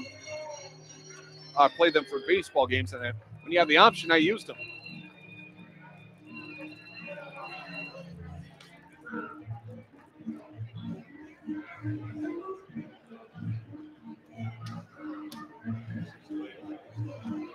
Brian Wilson. Was it Brian? Yes, that I knew it. Those are sunglasses, not goggles. These are goggles. Okay, they're not goggles, but that was what I was thinking of. That was what I was envisioning. Goggles / glasses or sport glasses. This one, first pitch chopped over to short. Forehand grab, throw over to first, and a good pick by the first baseman, Gonzalez. Runner advances over to third.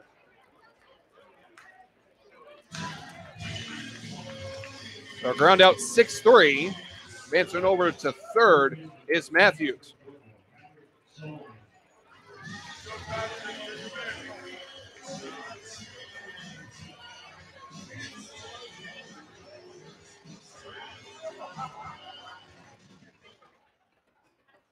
So here's Patrick Sullivan, and the first pitch he sees, a hard shot but foul, third base side.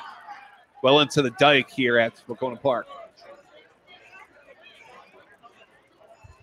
There's another pitcher warming up in the bullpen for the visiting Bravehearts, and I believe for the Suns as well. Left-handed hitter, I believe that's Jordy Moore. Yeah, it is Moore.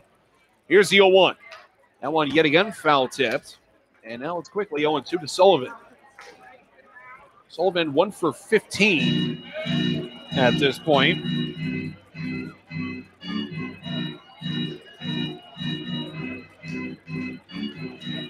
And that one hit was a 3-run shot. Here's Maitland, who kicks and deals, gets away from the catcher, and that's C. It will get away from the catcher, throw home, no throw. Wild pitch, the Suns are on the board. That one will be attributed to Patrick Gallagher, which is unfortunate, but nonetheless cuts the lead in half as it is now 2-1. But of course, yesterday we know the Suns took advantage of a pretty generous Worcester defense, and in some ways doing so again right there off of the wild pitch.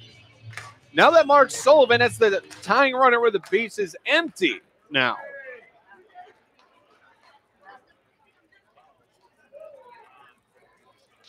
There's a windup for Maitland and the pitch. Hard hit, and that one hard hit thrown, and it is bounced foul right at Sullivan.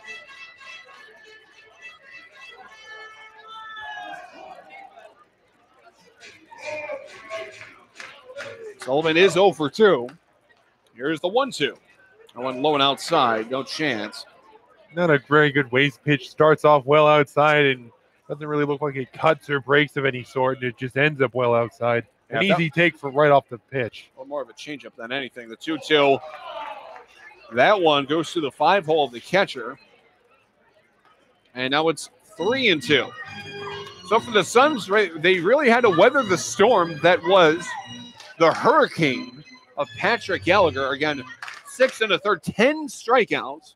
Here's the payoff. This one blooping into center and will drop. Ran in well on the hands. A good swing otherwise, but he didn't really get much of that one. But that ends up being fortuitous as it hits the ground. And that's his first base hit as a Sun since he hit that 3-run bomb a little bit ago. So the shortstop, number 30, Thomas Hughes, will dig in. Hoping he has a little bit more success this time than his last 2 plate appearances, as, of course, he struck out those 2 times. But, well, facing a drastically different pitcher than those 2 at-bats, maybe that will also produce different results. Here's the first pitch to Hughes. That went upstairs and away. Now it's 1-0. The run, albeit not given up. He only gave up a double, but that earned run is attributed to Patrick Gallagher, as the pitch does hit the lower outside corner. Now 1-1 strike. Otherwise, Gallagher easily having the pitching performance of the night, unless for some odd reason or some wild way that some other team had a no-hitter, which I don't believe there has been. Not tonight, at least. 1-1. Well outside. Now it's 2-1. The tying run is currently being represented by Patrick Sullivan, who sits at first base, not only defensively, but currently offensively. Maitland has it signed. The pitch. This one a high fly ball coming into center. The center fielder charging, and he will make the grab. Pesci on the dead run, able to collect the out, but not before the Suns can collect a run off the mistake of Maitland with a wild pitch. 1 run off 2 hits. No errors, 1 man left. Through 7 full, we head to the top of the 8th. Bravehearts lead it by a score of 2-1. You're listening to Pittsfield Suns Baseball on the Pittsfield Suns Baseball Network. Type 2 diabetes is a serious chronic health threat in America. It affects tens of millions of people. Many people who have the disease don't know it. Diabetes can cause health problems such as heart disease, strokes, amputations, and blindness. Talk to your doctor, get screened if you're at risk, and learn how to avoid becoming one of the millions of new cases of diabetes each year. You can help prevent type 2 diabetes. A message from CDC and HHS. They're your friends. They're your neighbors. They're even famous entertainers. They're teachers. Okay, class, settle down. Open your books. They're scientists and astronauts. They're hams. They're 650,000 strong and they're just like you. Earning your amateur radio license is easy. Just contact the American Radio Relay League at 1-800-326-3942. Getting your child home safely Tap your heels together 3 times. is just a click away. There's no place like home. But making sure your child is in the right seat is just one of the steps down the road to safer travel. I don't know how it works. Find the right seat for your little one's age and size. There's no better way to get home safely. Know for sure that your child is in the right seat. How can I ever thank you enough? Get all the facts at safercar.gov/the right seat. Brought to you by the National Highway Traffic Safety Administration and the Ad Council.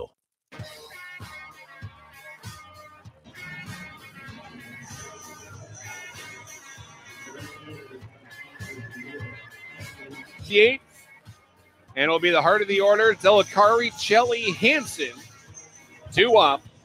As combined, they are 2 for 7 with 2 walks. Left-hand hitting Akari will dig in. 2 singles up to this point. He's 2 for 3. Here's the pitch. Hits him. Wait. No, it didn't. I would imagine you might. I guess the ruling could be that he didn't that he leaned into it. It went through his legs. It went just underneath his waist, through his legs, and the catcher caught it. Okay. The 1-0. That one crushed. Deep right, gone. Forget about it. You knew off the crack of the bat this thing was leaving the park. In fact, that may have been the most casual you've ever called a home run right there, because you just knew it. A towering shot just absolutely destroyed and put over the fence. That one was a hard line shot. Absolutely a no doubter. Just got annihilated out there. So for the Suns, they get a run in the bottom of the 7th, give up a run in the top of the 8th now. In fact, it's fortunate that that wasn't ruled a hit by pitch. Here's Mack Shelley and the pitch. Breaking ball up and in. County is 1-0.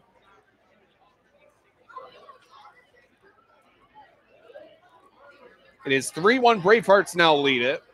They regain a 2-run lead. Here's the pitch. Breaking ball misses, low and away. Count here is 2-0 from Archaea to Shelley.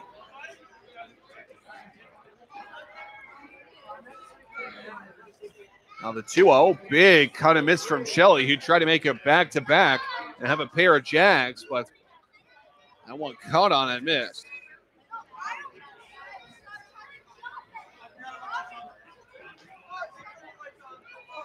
There's the 2-1. That one hits him. No doubts about that one right there. It's been a rough inning control rise from Archaea.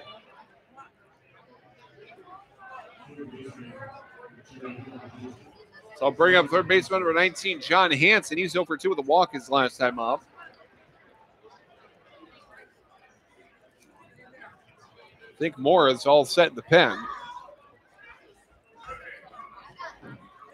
Another base runner, and he might get brought into the game. Against lefty Gonzalez, possibly, but that one is swung on and missed by Hansen. Count here is 0-1. It would make a lot of sense for more to come in against Jack Gonzalez. Then you would have a lefty potentially get out of the inning. Big cut and miss from Hansen, strike 2.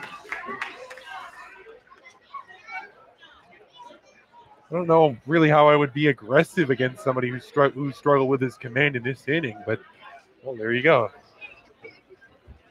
The 0-2, that one just barely made contact as that one is trickled foul right back to the Bravehearts dugout.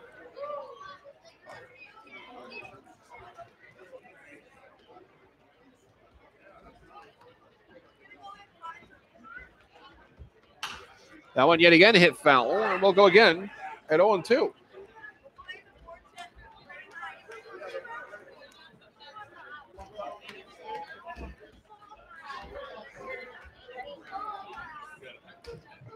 Shelley leads off first.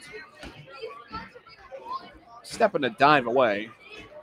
This one fouled back right to us. Goes off the netting and back into the field of play.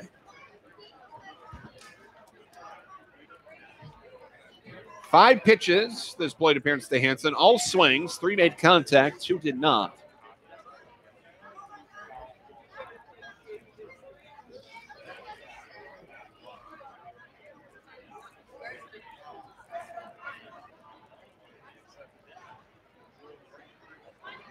The 0-2. That one bounces in, and a smart pitch to try to go low and potentially have him ground into a potential double play, but a little bit too low for Marquia.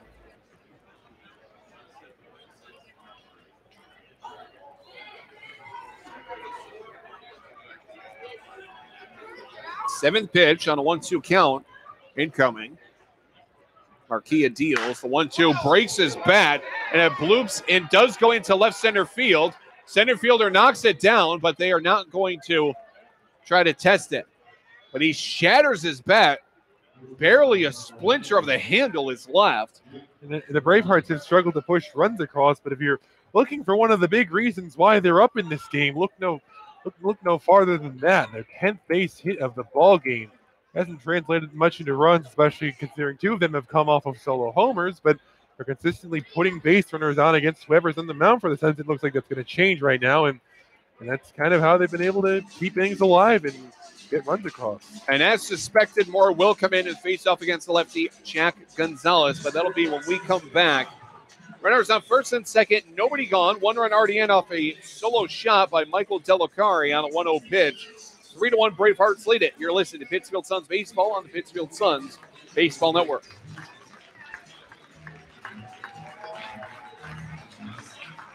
You suffer from the heartbreak of brain rot, feeling bored, sluggish, listless, not had a new idea in days, using electronic gizmos without a clue why they work. Now there's help. Ham radio, guaranteed to stimulate your corroding neurons and open a whole new world of excitement. To learn more about ham radio, go to helloradio.org. Side effects of ham radio usage include mental stimulation, desire for education, new career paths, understanding of technology, and cases of addiction have been reported. If you experience any of these symptoms, you're welcome. Ham radio. It's not your granddaddy's radio anymore. They're your friends.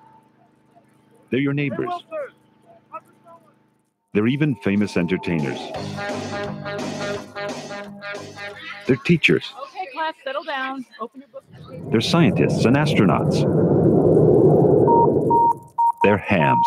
They're 650,000 strong, and they're just like you. Earning your amateur radio license is easy. Just contact the American Radio Relay League at 1-800-326-3942.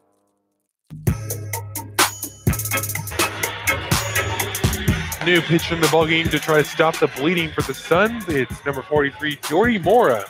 Mora, one of only 2 pitchers yet to give up an earned run on the season. It's appeared in 3 games, thrown 4 2/3, given up 4 hits. As mentioned, no runs, walked 2 and struck out 1. Does have a save on the season and, of course, a 0 ERA. And that won't officially do it for Jonathan Marquia, as there are 2 runners on base, and if they were to cross, they would be attributed to Marquia. But for the moment being, Marquia hurled an inning and 2/3. Faced 8 batters, 1 earned run on 2 hits, of course, one of those being one that went over the wall, and also plunked batters, striking out 3 on 31 pitches, 21 for strikes. He faces off against the lefty, Gonzalez. Runners on first and second, and that one, oh boy. Oh my. Oh my. Oh, okay. Wow.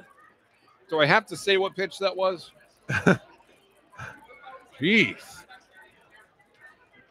I'll take it the answer is no. No. Gonzalez, the good news is he got out of the way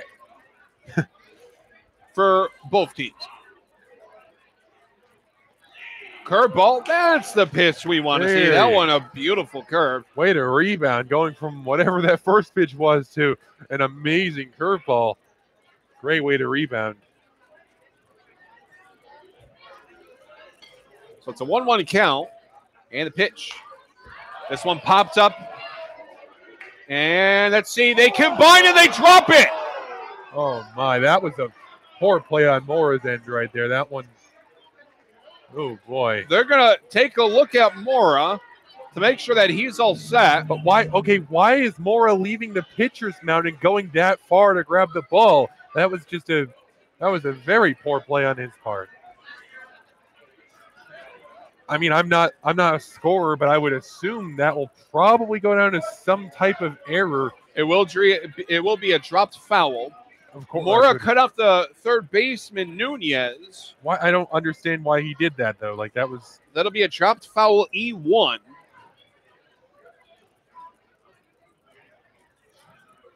And the 1-2. That one drops low for ball. Now 2-2. That one looking like an easy out off of a great pitch, but again, I don't understand why Mora is coming in from the pitcher's mound to try to make that play. Everything's well over towards the third base bag. As a fielder, as a general way of thinking, pitcher gives it up. And on the hands, fouled back to us, and that did hit the fence, I believe. Nonetheless, it is a foul ball. Now 2-2.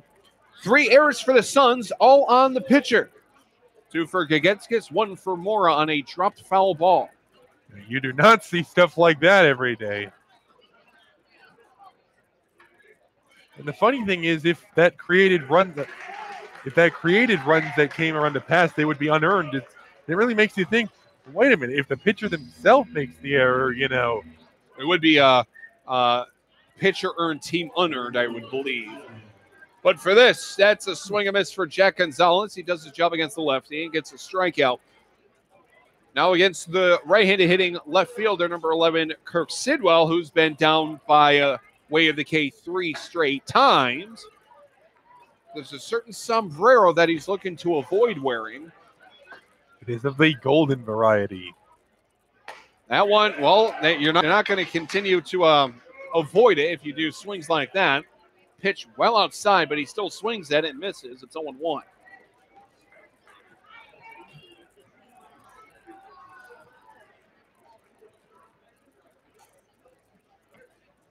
Now the 0-1 curve and a beauty. Mora starting to rebound here. Oh, my. Made one mistake with a pitch, made up for it exactly right after. Made a mistake with a fielding error, and, well, he made up for it for a strikeout and miss and a beautiful curve. It's 0-2 to Sidwell. The pitch.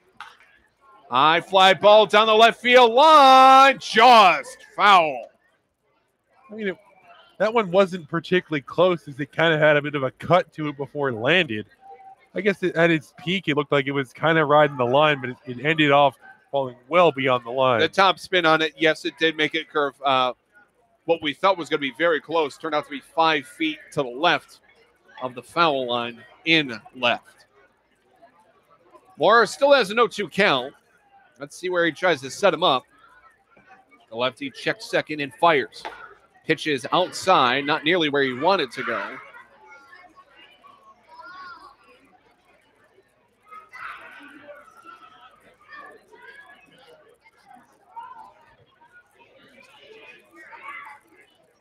Here's a pitch, curve, and that's a one-hopper. Good pick by McHale. Throw to Hughes at second, over to first.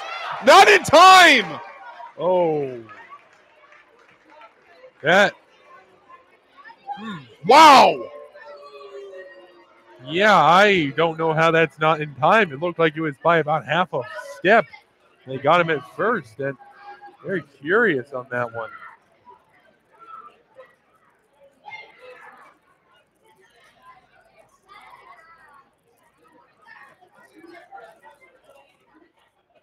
It will officially go down as a 4-6 fielder's choice, and now the catcher's going to bring in the whole infield. That is an unfortunate sequence of events. A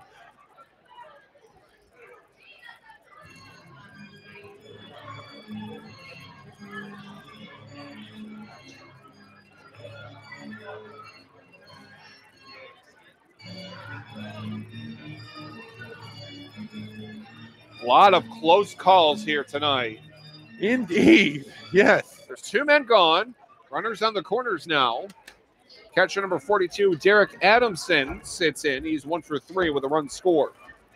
Runner on first goes, pitches high in the air to shallow right. McHale is towards second. In the outfield grass, and he drops the ball. The run scores. Throw over to second is in time. No, it's safe. I think he bobbled it at second. I would assume that's why he got the safe call. I'm pretty sure he bobbled the reception on that one. They give up a run as McHale drops the ball in the outfield. Another error, and it's the exact flip of his script from last night. I'm not quite sure. I would assume probably an E4 on that play, but definitely a critical one at a horrible time. Brings a run across. Jeez.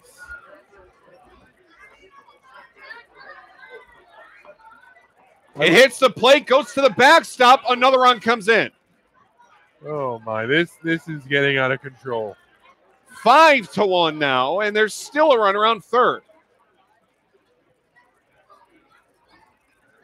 This is just getting ridiculous.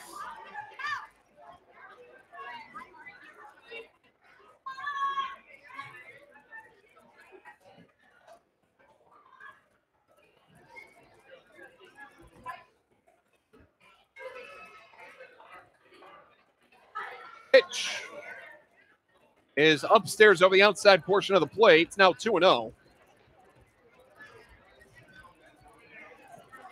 3-run eighth for some crucial insurance runs here for the Bravehearts. This one hit in between third and short. Glove by Nunez. Great play over to first, and they got him. That'll finally end the inning after a very ugly inning.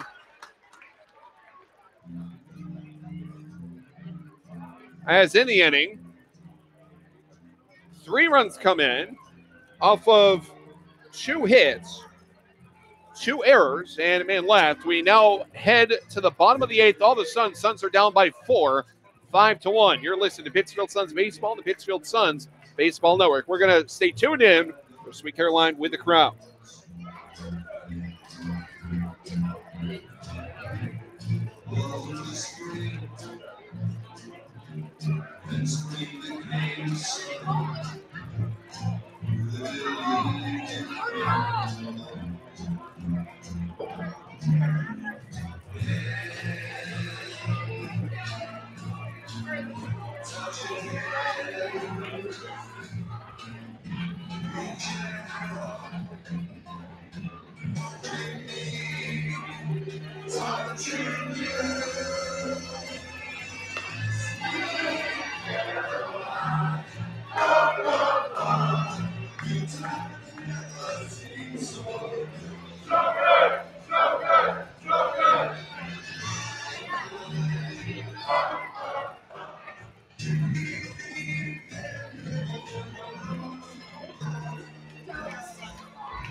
New pitching middle name for the Worcester Bravehearts, and it looks like it's going to be number 10, Denny Barlock.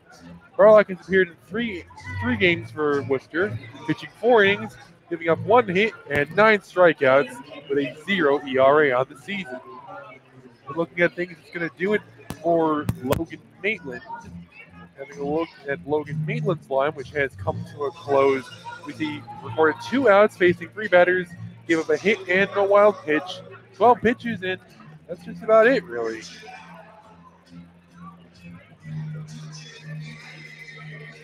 The inning ends after 3 runs, 2 hits, 2 errors, costly errors at that, and a man left. Now it is a 5-1 lead for the Bravehearts.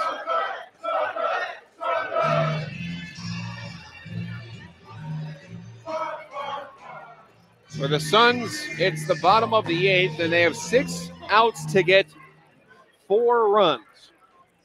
Could have been E0 there on warm-up throws. That'll be an E2 if it was. Well, I say E0 because it. I know. Best time you could possibly have that happen, of course.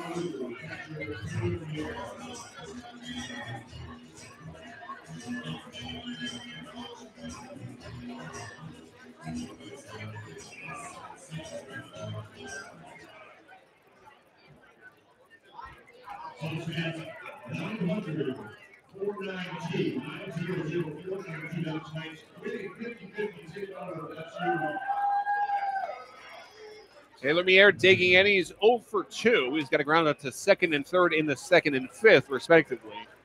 First pitch he sees is a fastball called strike against the lefty Mier, 0-1.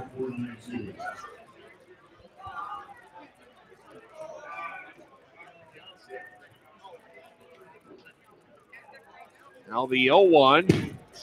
That one fouled back, but that was a hell of a slider there from Barlow. That thing went well outside to high and in. Had a lot of cut and action on it. So it's an 0-2 count in the air. And the 0-2. That one well high and away. No chance of a swing there. It's 1-2.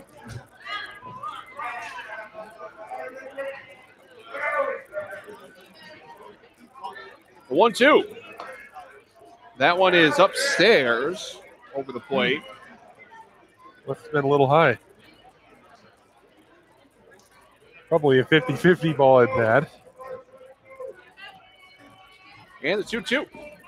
Oh, that is an ugly swing. Drop third strike, throw over to first, and it's in time. He got fooled there. Horrible swing. This one looked like a splitter of sorts. Almost went underneath his armpit when it finally got there, but it's a bad swing. Looking for something in the middle of the plate, and it tightened it up, crunched him up easy down on the third strike swing. It's more like a swing you'd see from Adrian Beltre when he wants to overswing and he goes down to a knee. That is a beautiful point, except usually when Beltre does that, it results in him hitting a double. Sure. Him and Miguel Cabrera in his prime. They could pull that off like all the time. So Nolan Cloutier with a hack and miss. That's what he did his last time up on strike 3. He's 0 for 2. Seems like that's happened to a lot of hitters in the Suns lineup today. All but one. Pitch up and away for a ball. 1 ball, 1 strike. Brian McHale, the only man without. Well, you won't have to look far for a hitter of the game, barring something unforeseen. Pitch is up and away. Now it is 2-1.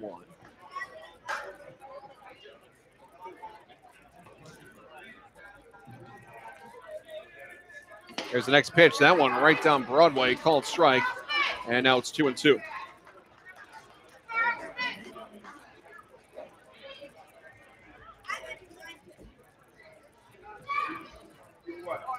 Pitch.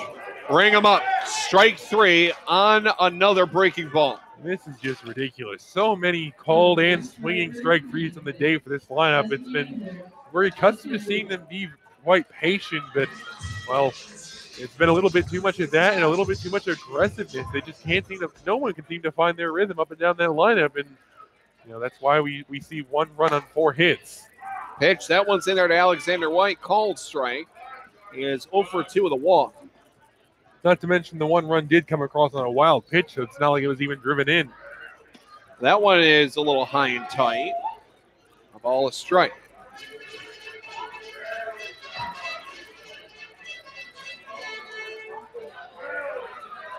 Now the 1 ball, 1 strike pitch. That one is low and away for a ball. Now it's 2-1.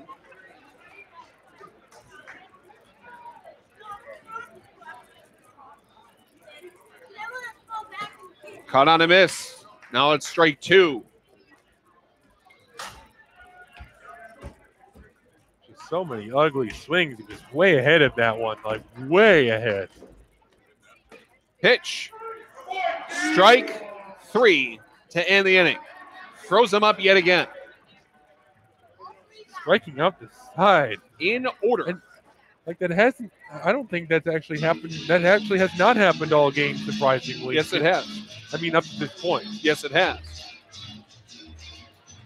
We got to flip the script for that one back in the top of the 4th for Jonathan Kagetsky. We head to the top of the 9th. Suns trying to maintain a 4-run deficit. They trail 5-1. You're listening to Pittsfield Suns Baseball on the Pittsfield Suns Baseball Network. Home safety is a family effort. Being safe and sound should be everyone's priority. In times like these, theft and violence can strike anywhere. Protect your family. Keep your home well lighted and always lock doors and windows. Installing alarms adds an extra level of protection. Never leave valuables in plain sight.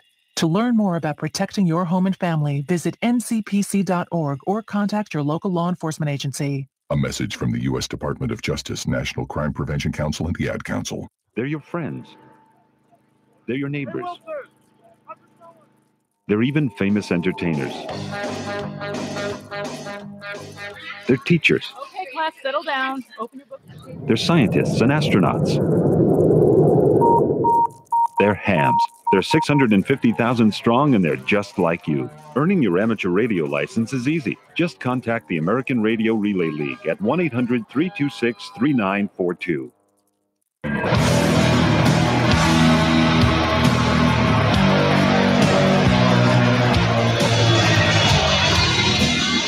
Top of the order here for the visiting Worcester Bravehearts. They lead by a score of 5-1.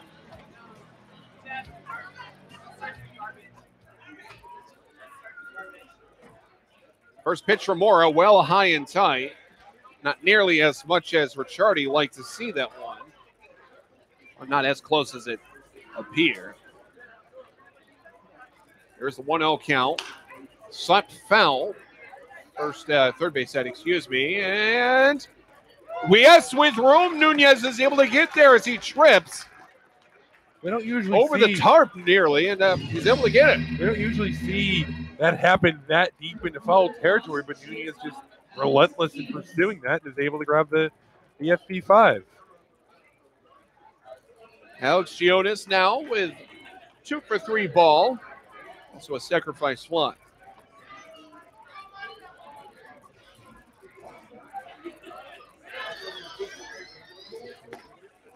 Pitch is outside for a ball, 1-0.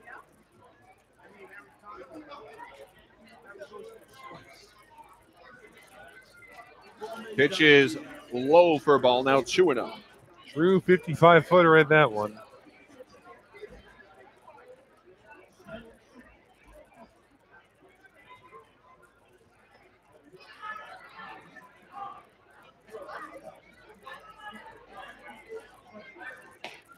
That pitch is up and away for a ball. Now it's 3-0 for Mora.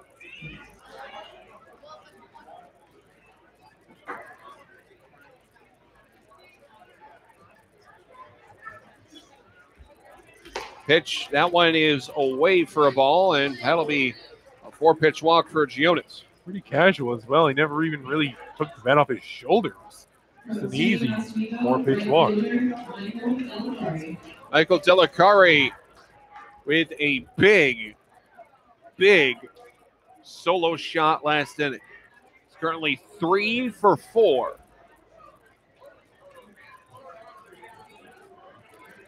Mora has a sign. Good lead there over on first for Akari. This one is flared towards left. Excuse me, Gionis. Here comes the shortstop, Hughes. He dives, but it drops. Just out of the reach there of Hughes, who on the dead run tried his hardest and his best. Just out of the reach, maybe by 2 inches. Yeah, that was going to be a tough play to make no matter who was going at that one. Ultimately, Hughes comes up just a little bit short. That's going to go down in the books as another base hit for the Bravehearts. They're going to have 11 on the ball game. Akari's having himself quite the day with 4 base hits, including a homer on the day. And I see some hardware. Oh, he shattered his sunglasses. Oh, boy. That's no good. He was just coming in for his first game back, and he already shattered some hardware. Pitch, curveball, beautiful. Outside corner, 0-1. Here to Mack Shelley. Last him up, hit by a pitch. Here's the next pitch, the 0-1. Slapped. Oh, boy, that one hit J.P. Pine. And now he's glaring at Shelley. More of a friendly glare, but still, that one's got to hurt. That one was a hard hit ball. You're hitting the bench next game. Well, right now he's hitting his coach.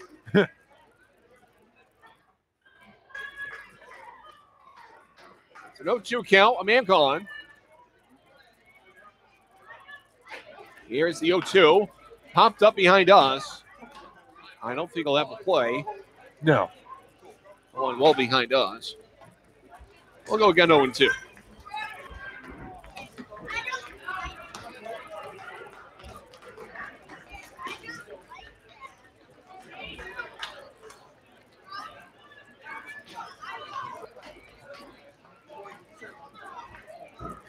Or a check second. Here's the 0-2 once more. Well outside. Was thinking about it was Shelley. as he reached nearly over the plate.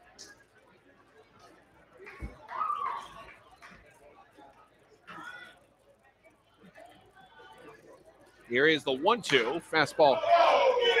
Slap foul. I'll go again to 1-2. That is why they put protective netting down there. It's holding up. Indeed it is.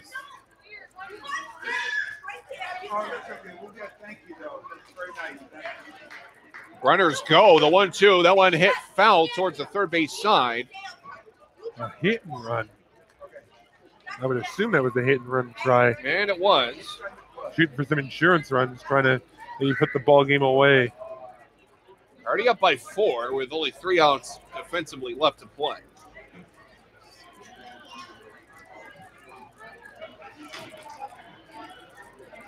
It's the 1-2. Cut on a miss for strike 3. Shelley goes down by swinging. Now 2 men gone. Bit of a good fight, but Jordy Moore winning it at the end there. Not really much of a win for Shelley at this juncture in the ball game. Well, he did make him throw a lot of pitches. Third baseman number 19, John Hansen. 1 for 3 with a walk thus far. His first hit came last inning. Curveball. Oh. Just misses low. Yeah, that one broke really, really late, but it was looking like a beauty. Just a little bit off in location. I was hoping we'd see a kid called a strike. That one called strike as this one hits the outside corner. Now 1 ball, 1 strike. Another beauty there. Really has a great curve.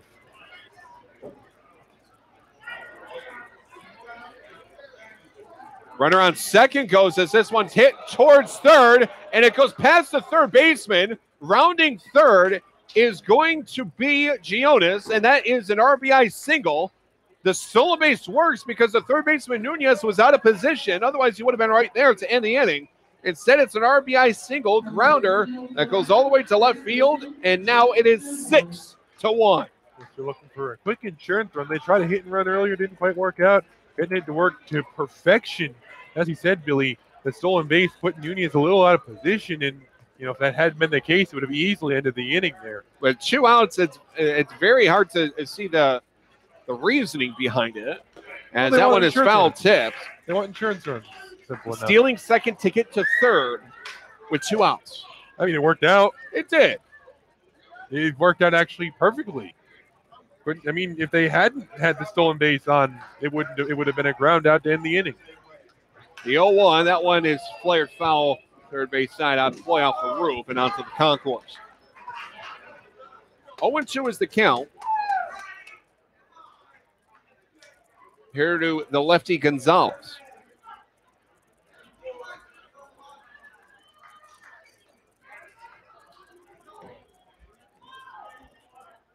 Gonzalez 1 for 4.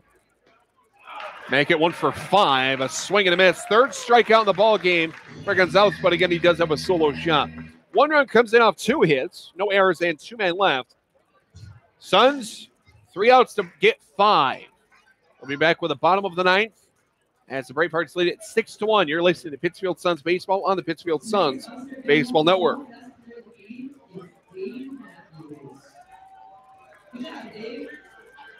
So here's my cell phone number, my husband's cell phone number, and here's the number to the grandparents. The number of the restaurant we'll be at, it's just down the block. And I told the neighbors you were here, so if anything happens, anything at all, don't hesitate to call. And what's your cell phone number again? I don't think I put that in. Honey, what? Honey, he'll be fine, okay? Let's go. I know you're right. The odds of a babysitter calling 911, 1 in 1,400. The odds of a child being diagnosed with autism, 1 in 150. You know the odds of autism. Now learn some of the signs. No big smiles or other joyful expressions by 6 months. No back and forth sharing of sounds or facial expressions by 9 months. And no babbling by 12 months. To learn more of the signs and more about autism, visit autismspeaks.org. Brought to you by Autism Speaks and the Ad Council.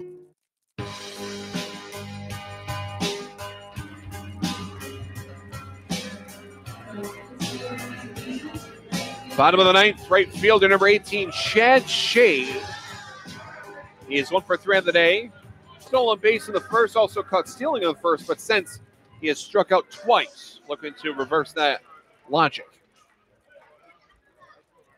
Barlock back out there for a second inning of work as the first pitch is called strike on the lower outside corner. Now count here is 0-1. Looking to get some more work in here with a comfortable lead in the ninth inning. And a comfortable pitch as that one's right in there. Called strike, now 0-2.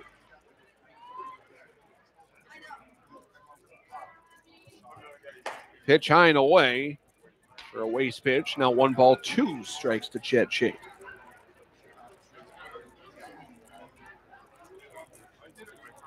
One-two, cut on a miss for strike 3. Third strikeout for Chad Shade. Just a weak, miserable swing on that one. Not only was he ridiculously early, but he swung at something that has in no way, shape, or form going to be called a strike. Just an ugly swing by Shade. And if you're looking for any reason he's got 3 strikeouts in the ball game, well, swing like that, I guess he isn't alone on this lineup with a swing like that today. It's been a rough day offensively as a whole. First pitch is low to third baseman number 39, Yvonne Nunez.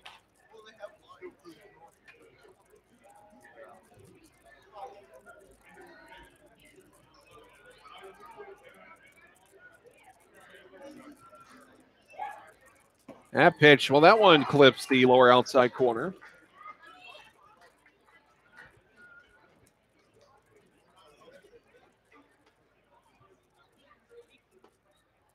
Next pitch, flared foul first base side, and that one well foul. 1-2 is the count.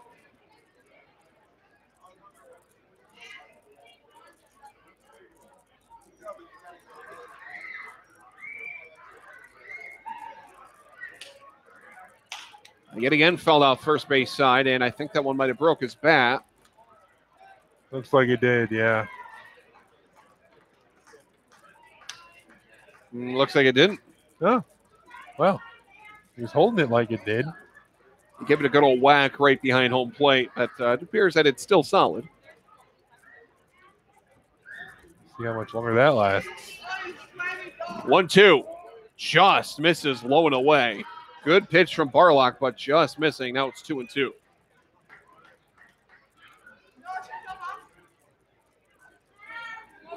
Lineup and the 2-2. Checks his swing low and away again. Now it's full 3-2. Good job holding up on that one. He was not going to do anything with a swing on that pitch.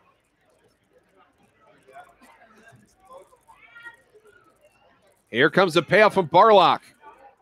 Did that hit him? No, it's rolled inside for a ball, and that is a walk. So after Barlock faces the first 4 batters and strikes them all out, 2 swinging, 2 looking, it's a walk for Nunez. I mean, either way, whether it plunked him or not, he was going to be walking over to first either way. Here's center fielder number 20, Dave Matthews. He's got a couple strikeouts, also a double and a run score. He's also today's player of the game.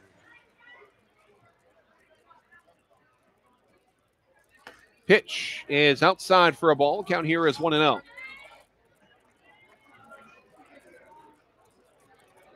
Matthews had double back in the 7th, also scored a run off a wild pitch. The only run up to this point. Runner on first goes. And that one is going to be attributed as a pitch that was low for, actually, no, it was in there called strike, but it will be a swinging strike, excuse me. It will be a stolen base because the fielder covered, as that one's cut on and missed, or foul tipped, excuse me.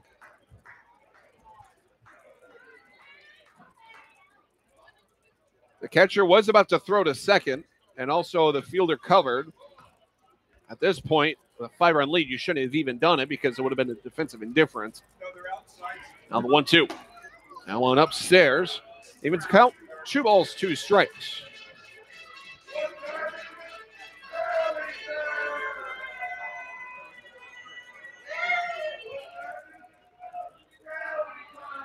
Barlock with a 2-2. Whoa. Ooh, chin music. Dusting him off a little bit there in the batter's box.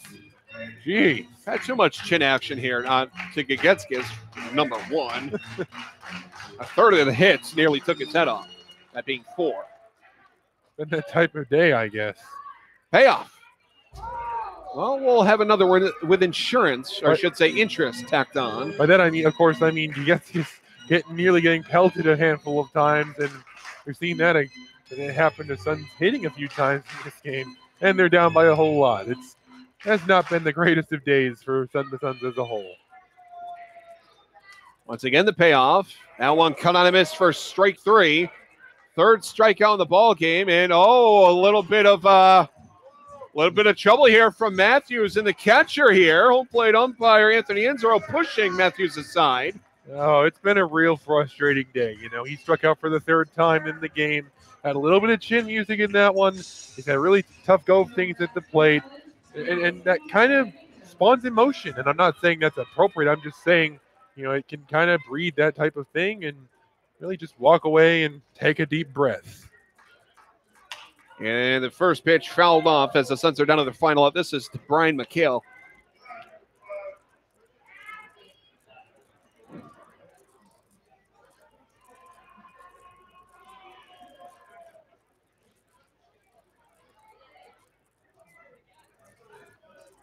Here is the 0-1, a check swing. The appeal, but I don't think they're going to appeal because it was not even close. Pitch is high for a ball.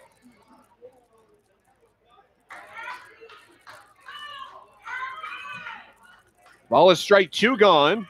Brian McHale. And the 1-1. One fouled back. Now Suns are down to their final strike. Barring a miracle, this game in general will have been a tough pill to swallow for the team. It's just been thorough domination on all ends of the ball by the Bravehearts tonight.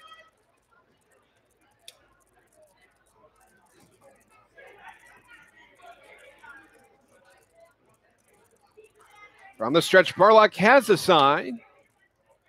Here's the 1-2. Make it 3. That will end the ball game, as now every Pittsfield Sun player has struck out at some point today. Jeez. So that is going to end the ball game as the Bravehearts collect the victory, ending the Pittsfield Suns' 4-game winning streak. They now lose for the first time in those said 4 games. Good news is they're 4-1 in their last 5, if that matters. But for tonight, tough pill to swallow throughout the ball game. A very, very tough game for the Suns in general. As when we come back, we will have Pittsfield Suns post-game show right here on the Pittsfield Suns Baseball Network.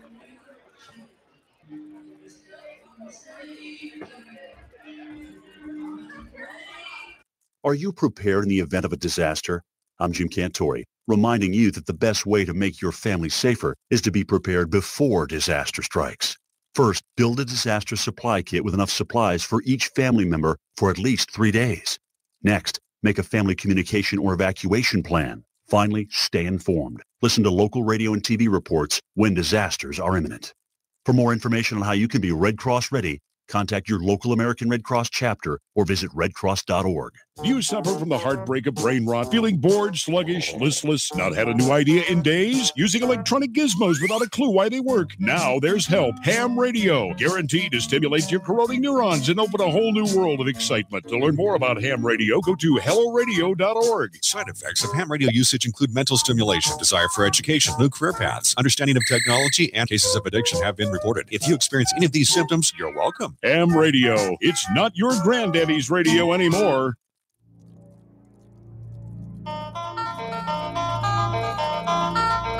Welcome to the Pittsfield Suns post-game show on the Pittsfield Suns Baseball Network. And now, back to Paul Dowd Field at historic Wahconah Park in Pittsfield with your hosts, Billy Madewell and Andrew Belargent. Welcome to the Pittsfield Suns post-game show here on the Pittsfield Suns Baseball Network. Billy Madewell, Andrew Belargent, Paul Dowd Field at Wahconah Park in Pittsfield, Massachusetts. For the Pittsfield Suns, dropping this ball game by a score of 6-1. Just, I don't think there's another word, but bad game. Thoroughly dominated in every facet of the game. Coming off a day in which they took advantage of a handful of errors to win in Worcester, The Bravehearts do the same exact thing here tonight, although that alone wasn't what caused Worcester to win tonight's game, but it certainly didn't make it any better. No, it did not. 4 errors in the game for the Suns. And that was the real contribution, including one error that scored 2 off a two-base error by Brian McHale. It was a can of corn out there at second. Then he dives, and it goes off of his glove. But he was right underneath it all day long. Definitely no one on the Suns, really no one in the Suns order could get any sort of rhythm going offensively. So many strikeouts up and down the board. Just absolutely ugly. So, Gage in this one. Solo shot in the second for Jack Gonzalez to open that one up. Then in the 5th, it was a sacrifice fly by Alex Gionis on a very close play as the throw came in from center, went all the way to third. The tag was applied, but the run did score before the tag was applied. So the run does legally score. Suns get the only run in the 7th off a wild pitch that Matthews scored off of. But then they give up a lot, including a solo shot by Michael Akari, and then a 2-base error by Brian McHale scores 2. Then in the 9th, an RBI single by John Hansen on a hit-and-run attempt. Late in the game with a 4-run lead. Makes it then a 5-run lead and finishes that one off by a final score of 6-1. For the visiting Worcester Bravehearts, it's an exact flip of the script. Yesterday, Bravehearts had 4 errors. Today, Suns have 4 errors. Give them a full line. 6 runs, double that with 12 in hits. No errors for the Bravehearts. And they had 9 men left on base. And looking at them with runners in scoring position, they took advantage of errors, really, because they only went 1 for 11 with 4 runs with runners in scoring position, including 2 RBI. Now for the Pittsfield Suns, only 1 run off 4 hits, the same exact amount of errors, and they only left 4 men on base because, well, you only had 4 hits. For runners in scoring position, I think it's 0 for all, I believe. Don't quote me. Yep, 0 for 7. That was correct. 1 run came in, but that was off a wild pitch. So just a bad game in general because, well, looking at this, usually in regulation there's 9 innings with 3 outs. 9 times 3 is 27. Andrew, without looking, would you like to guess how many strikeouts the Suns had? Without looking, oh boy, at least a dozen, probably well more than that. 15. 16. Ah, darn. McHale, the final strikeout of the game, did make 16. 16 out of 27 outs were strikeouts. Yikes. That is really bad. That means 11 batters collected outs by hitting it in the field of play. You can't expect to win with consistency with numbers like that. Absolutely not. For today's Pittsfield Sun batter of the game, that's got to go to Brian McHale for the batting sense. He went 1 for 4 with a double back in the 2nd. And for the Pittsfield Sun pitcher of the game, you really can't fault him because he nearly had a quality start himself. But that's, of course, talking about the starter, Jonathan Kagetskis, who went 5 1/3, faced 24 batters, 2 earned runs, 8 hits, including 1 solo shot, 2 walks, 4 strikeouts. He pitched a total of 96 pitches, 61 for strikes, but his location, when needed, was absolutely pinpoint. Yeah, I mean, nothing for Kagetskis to hang his hat over. He just got almost no run support and really had a tough go of things as he was just about to leave, and that alone would have been enough to doom him. But of course, then the Bravehearts tagging on some runs late. Yeah, so not quite a good game for the Suns. Just Not 4 at all. overall. The pitching was probably the best out of all 3 categories, talking about pitching, fielding, and hitting. Not probably. It was definitely. So the Pittsfield Suns, they dropped this one. And with dropping this, they now go a little bit further down the totem pole, currently sitting at 6-10 now, while the Worcester Bravehearts, who had a 1-game lead over the Suns, now have a 2-game lead as they hit now even 500 at 8-8. Andrew, what are current games happening around the league as well? There was 2 other games being played. I believe those ones If not just finishing up, I actually believe that one is finished. But why don't we find out? Yeah, the Martha Vineyard Sharks won over the North Shore Navigators 3-1 in total. We have an extra inning duel in Brockton, but a 3-3 draw between the Rocks and the Silver Knights in the top of the 10th right now. So not final out there. Well, we might be able to see for the first time this season possibly a home run derby. It won't be here, of course, but for that, and Pittsfield Suns dropping this one by a final score of 6-1. Just not a good day overall for the Suns. They're pitching at their best point, giving up 6 runs, albeit not all of them earned. I believe 4 of them were earned in total. But a sun delay factored into the contest as well. Indeed, 4 of them earned a total of 2 unearned. 1 unearned apiece for the relief corps in general. 2 totally earned runs on Gagetski's part. So for tonight's contest, getting the win for the visiting Worcester Bravehearts, that is going to be the starter, Patrick Gallagher, who is absolutely filthy. Looking at his strikeout totals, would really explain that one because he had 10 total out of 16 total for the pitching. So now for the pitcher, Gallagher, looking at his line now. I almost lost it, excuse me. He will now improve to 2-0, and his 3 even ERA will certainly dip down.